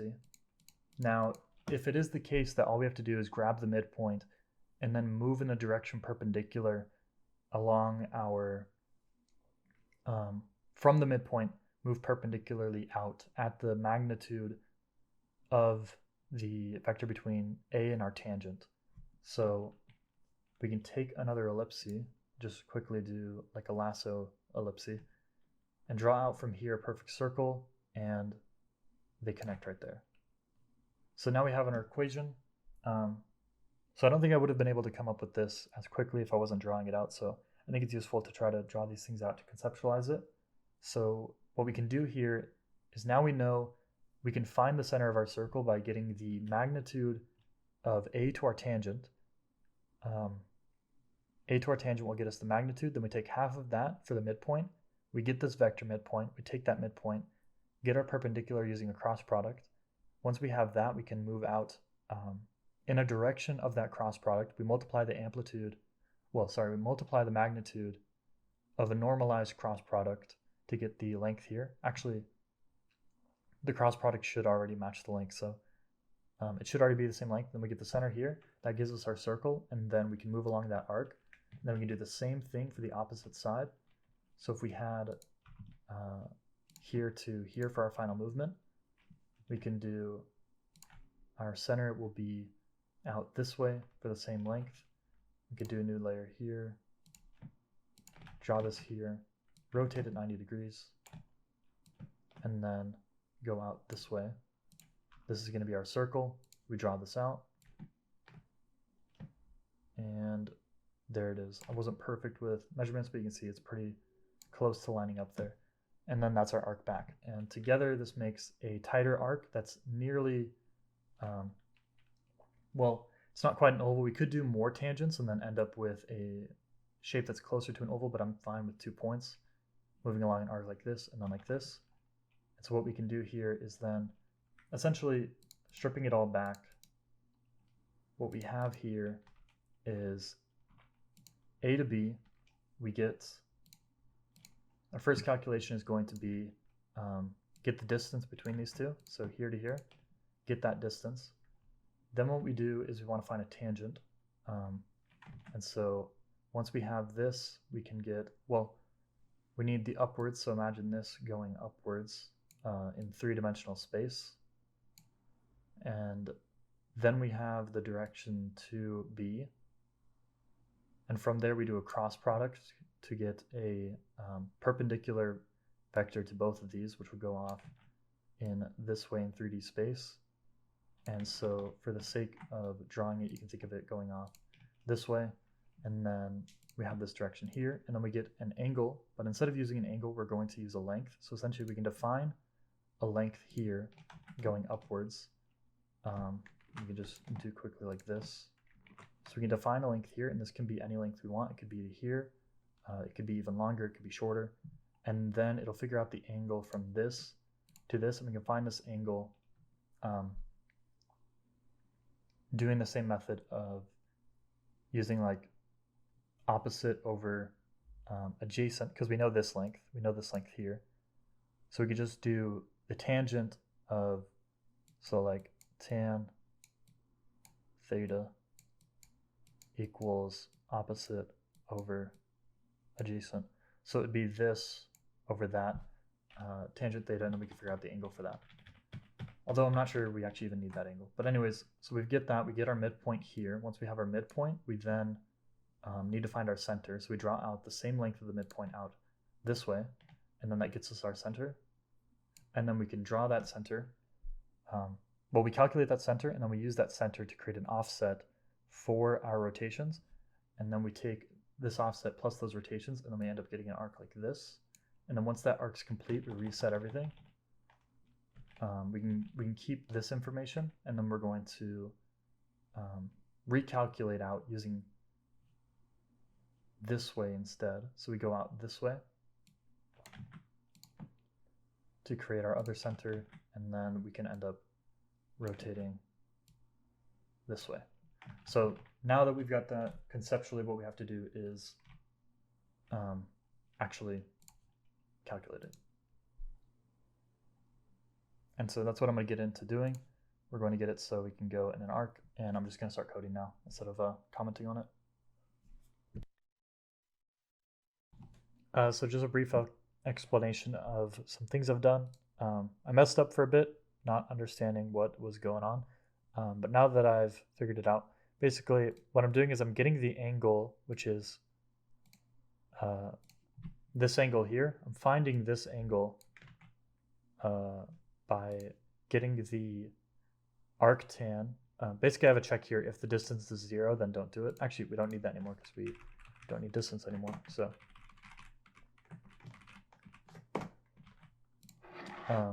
I reduced this to amplitude times 2f, and that may seem confusing, but the reason for it is that I realized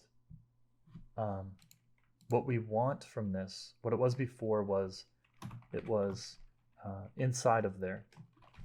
It was amplitude divided by our total distance times 0.5. So basically, we're dividing it by, if we go to like the visual example here, we're dividing it by this whole length. So this length here divided by 2. So essentially this part of the triangle here. And then that's the bottom of it. So the top of it is this here, which is our amplitude. But then I realized our amplitude is going to be dictated by the length of our, the amplitude is going to be dictated by the length of our distance between A and B. So we can get rid of, well, essentially the distance between these is a multiplier for the amplitude. So if this is getting multiplied, essentially you could think of it as we have our amplitude times our magnitude of AB. Well, I guess we could do, like, we've got the magnitude of AB divided by the magnitude of AB divided by 2, or times 0.5. So we can just cross these out. I guess I'll throw the arrow there. We can cross these out and just get amplitude divided by 0.5, or 2 times the amp. So we can just reduce that because this is always going to be related to the length here. So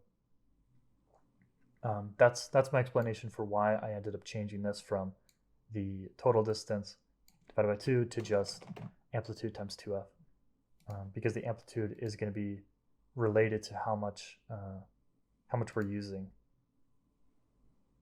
or how long A and B is. So that was a nice simplification. And then the second thing I did was I started getting the tangent target. So essentially the problem here is that the tangent was being drawn, but it wasn't being drawn exactly in between the two. So it's probably not going to work right now, but essentially we're drawing this tangent and it's not exactly in the middle. So we're trying to get it in the middle.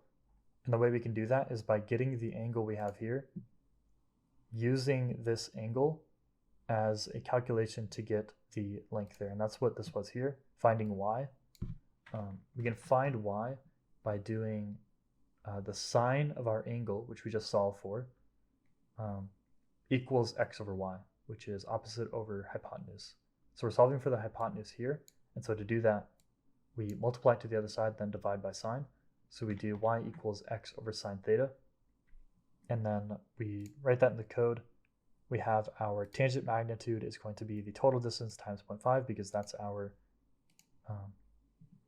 known length of the, actually, wait, no, I don't think that is right, because it's going to be x, which x is our amplitude. So I don't know why I said it's this, because essentially I was doing this. If we were doing cosine, we can call that c. If we were doing cosine, we could do that, but sine is going to be this over that. So what we should do instead is use the amplitude. Actually, if the amplitude is always a multiplier of this, and we can do that, we should actually just do, we should do cosine actually. We should do cosine, and then instead of this, we would have z, and then instead of cosine, or instead of sine, we would do cosine. So we would do cosine here, and then we have z, and then z over cosine. So now we can do using this, and now we're going to use this since this is our more accurate calculation. We can do this with our angle, and that'll get us our hypotenuse. So we can change that here. Math cosine of our angle, and our issue I had there was I wasn't converting the radians into degrees because my calculation here requires angle of degrees, and so we needed to convert that. The arctan automatically gives it in radians, so yeah, gives in radians, so we needed to convert it to degrees there, and then here we're using radians because again the cosine tangent stuff works in radians. So we can do cosine here, and then instead of, well, yeah, okay, total distance. So our magnitude is going to be this, and our tangent target is going to be tangent direction, which we have here. We're actually going to want that to be normalized, and then times our tangent magnitude, because we want it to get it to be the length where it'll meet up with that midpoint. So that's essentially what we're doing here. So the default length might have been something like going out to here, and like this was it, and then it was going like this to this, but essentially we're extending that to be whatever length necessary to be level with this midpoint. So that's what we're doing there, and then it should be working now.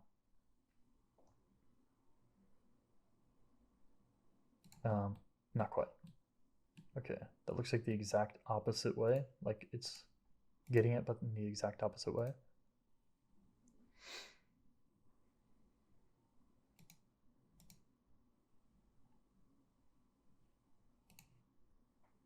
No, maybe it's because I have it as -90.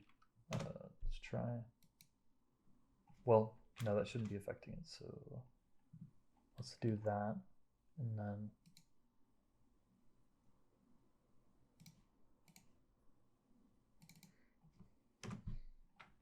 if we have an amplitude of 0, we should just go straight, so let's see if at least that is working.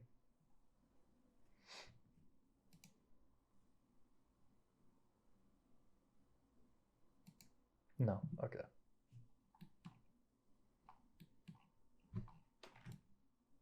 So I'm trying to think. What's weird is why we're even going that way in the first place.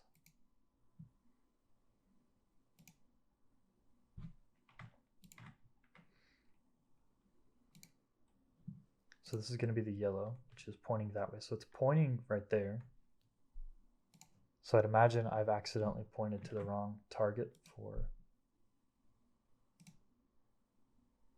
well, that's yellow. Okay. Now we've got our tangent direction normalized times our tangent magnitude, which should, we can go ahead and draw this as well just to double check, but it should be the case that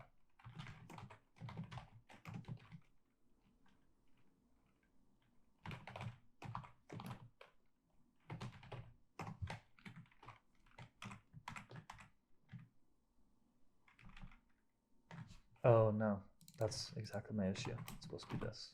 So the tangent target needs to be added the position as well. That's why it was going to a different position, because it was basing it on global instead of relative to our position. So now it's actually relative to our position, so it should be no. Okay.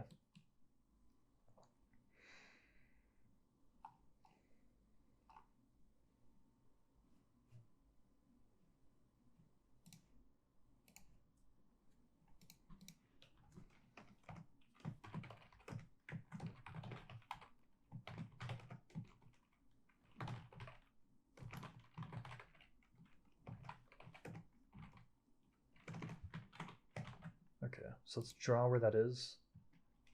See where it's at. It could be that it's falling short of it, but let's see. Oh, so I think that is what's happening. It's falling short because we're not doing the correct time, or even might be because of this here.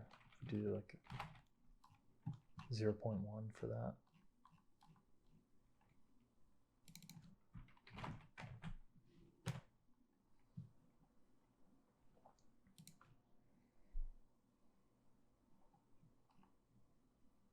Okay, so now that's more what we're looking for. Okay.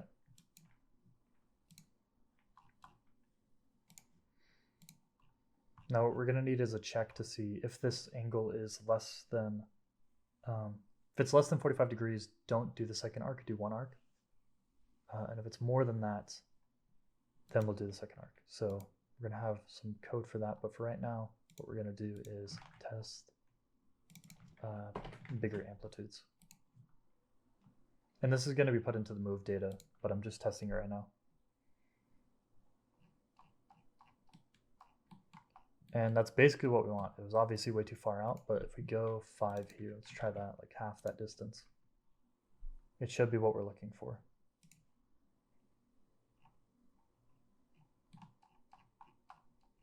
Okay, let's try just 1.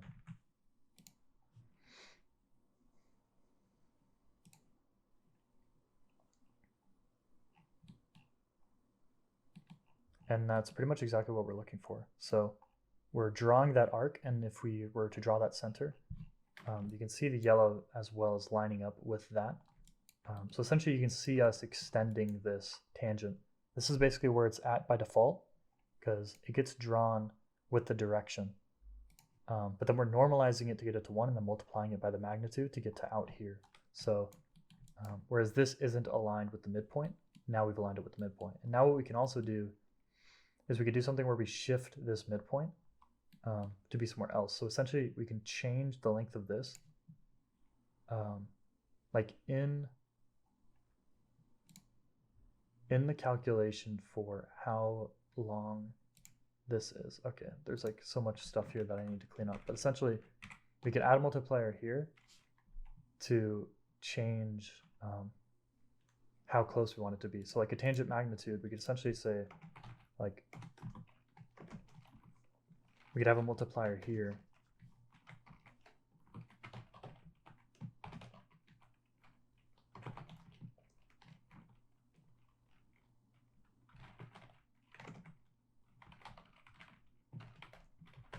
We could have a midpoint offset. So we multiply this to do midpoint offset, and it could be negative to get closer to here, positive to get closer to here. Or if we really wanted to, we could have this be 0, or like on a scale of 0 to 1, and then I have it be a float number, 0 to 1 this way, or for sake of optimization, 0 to 100, with 100 being right here. And then we could do like go like this or go like this, and now we can get some arcs going. And then now we can change the amplitude too. So now we have a lot more customization, and essentially we only get that bunny ear problem when it's smaller than the actual amplitude. So what we can do here is if we can have a calculation that says if this angle, we could do if angle is less than, well, let's go ahead and convert it to degrees just to make it easier to work with.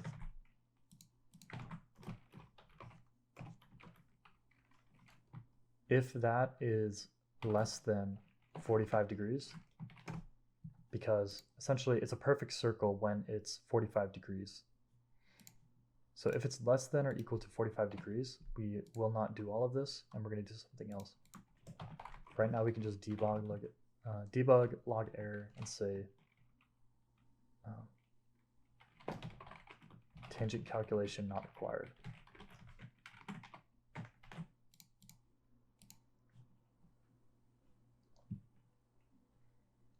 So now we could do something where we have this amplitude set to 0.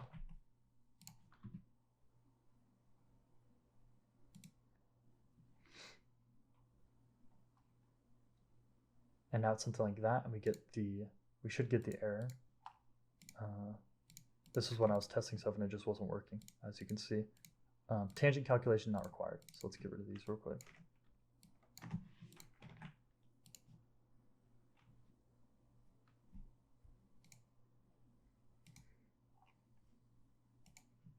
And then if we up the amplitude back to 1, and we should probably have this either as a float or as a integer that's multiplied by a float. And now we're going like that. So now we have that sort of arcing we wanted. So all of this is to get a lot more customization with the sort of loops we could do. Now we can have a change in amplitude, we can have a change in the path. So for example, we can do this, and now we can like jump super high. And keep in mind, all of this is modular. This isn't just for him. These are calculations we can do. And so now he can go like that,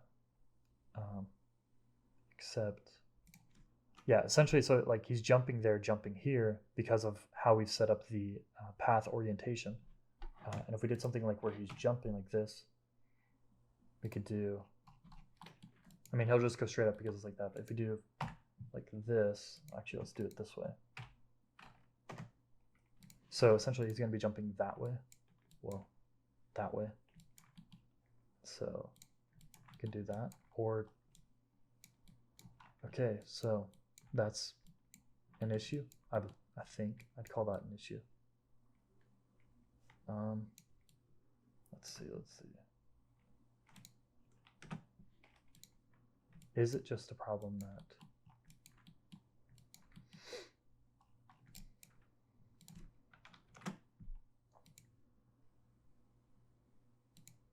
I'd imagine this is an issue with me not taking orientation into account for some of these. Because essentially, oh wait, no, I'm dumb. This is just because of the amplitude, isn't it? So if we do 5, -5,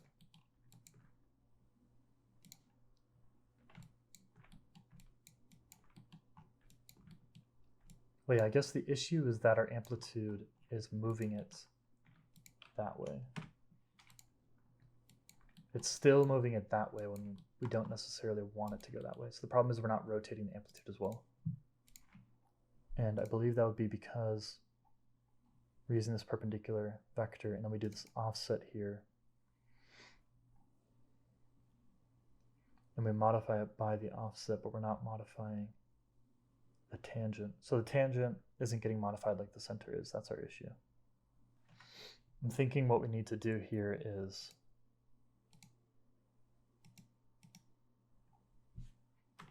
I think get perpendicular direction needs to have, yeah, it needs to pass in this. Instead of it being up, it needs to pass in the relative up. So essentially, this orientation.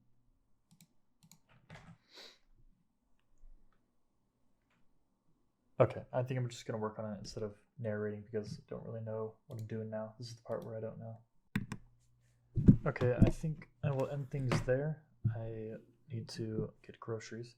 I ended up floundering quite a lot with what I was doing, not really going in a straight path. Just playing around a lot because I didn't understand what was going on with the offset. Essentially, I still need to clean this all up a lot, but basically my issue was that the tangent wasn't taking into account the offset created by the path orientation offset. And I fixed that by sending the center offset in as the perpendicular vector for the tangent direction. Now, I'm thinking I ought to change that. Well, I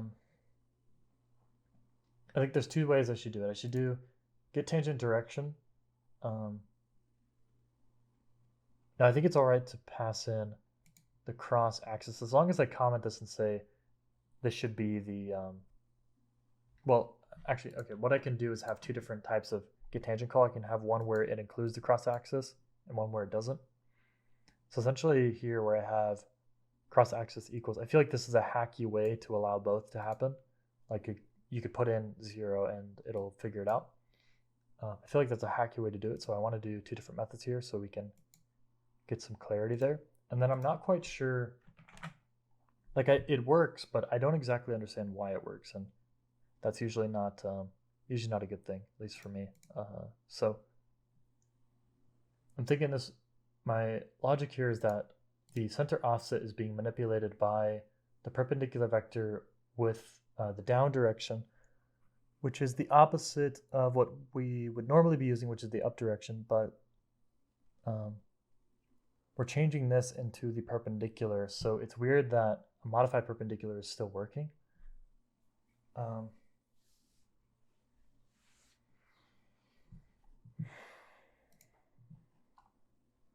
I think it has to do with what we're trying to achieve, essentially, because we're trying to pivot this one as well. If I do, what happens if I go up? So it's still going along this axis, essentially, like it's still going along the same relative axis. If I go -15 now. Also, I changed real quick the amplitude. I wanted to add that in so that way we could have amplitude be a consistent value. Essentially, since I wasn't multiplying by total distance, as I said, I was trying to simplify it, but I realized with doing that, then amplitude is never a consistent value. So like an amplitude of 10 doesn't always mean 10. It was dependent on the length, and I realized it shouldn't be that way. But anyways, if we change this to 0, actually I think 180, we should do a jump. Although it does it in the opposite direction, which is interesting. Also, I changed it. We have a value now that can do midpoints. And this arc is pretty clean. Like, this is a pretty clean arc as well. Let's do 30. We could do it again. Okay, so it's going. You can see gravity taking its effect there. And it's moving along this way. So right now, actually, it's really easy to see here.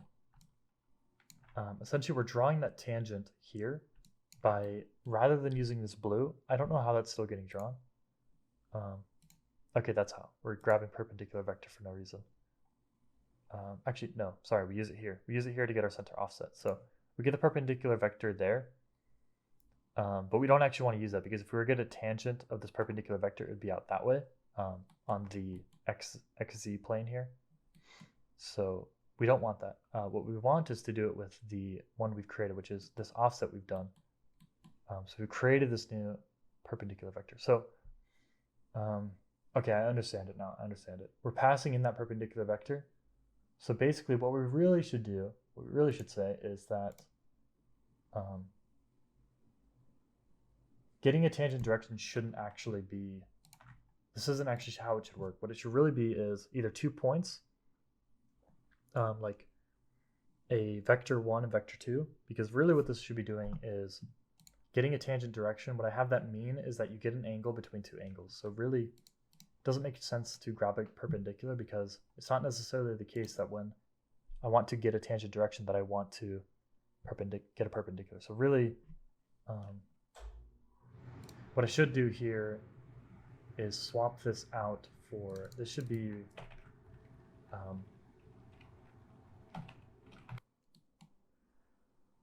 okay, cool. All right, so didn't expect nav agents to actually be working, so that's good. Even when it's all the way down there, you're still basically moving to the right spot. So cool. Don't need to fix nav agents, but I do need to move some of that data into the move data event. essentially the amplitude and the offset need to go into here, but that's pretty easy. And then I want to tweak path orientation to be a bit more comprehensive. Probably just either a more intuitive slider, or a enumerator like these where it's just 4 directions, but that would be limiting. Even like 8 directions would still kind of be limiting. So I don't know, but I need to stop now, so I'll end it there.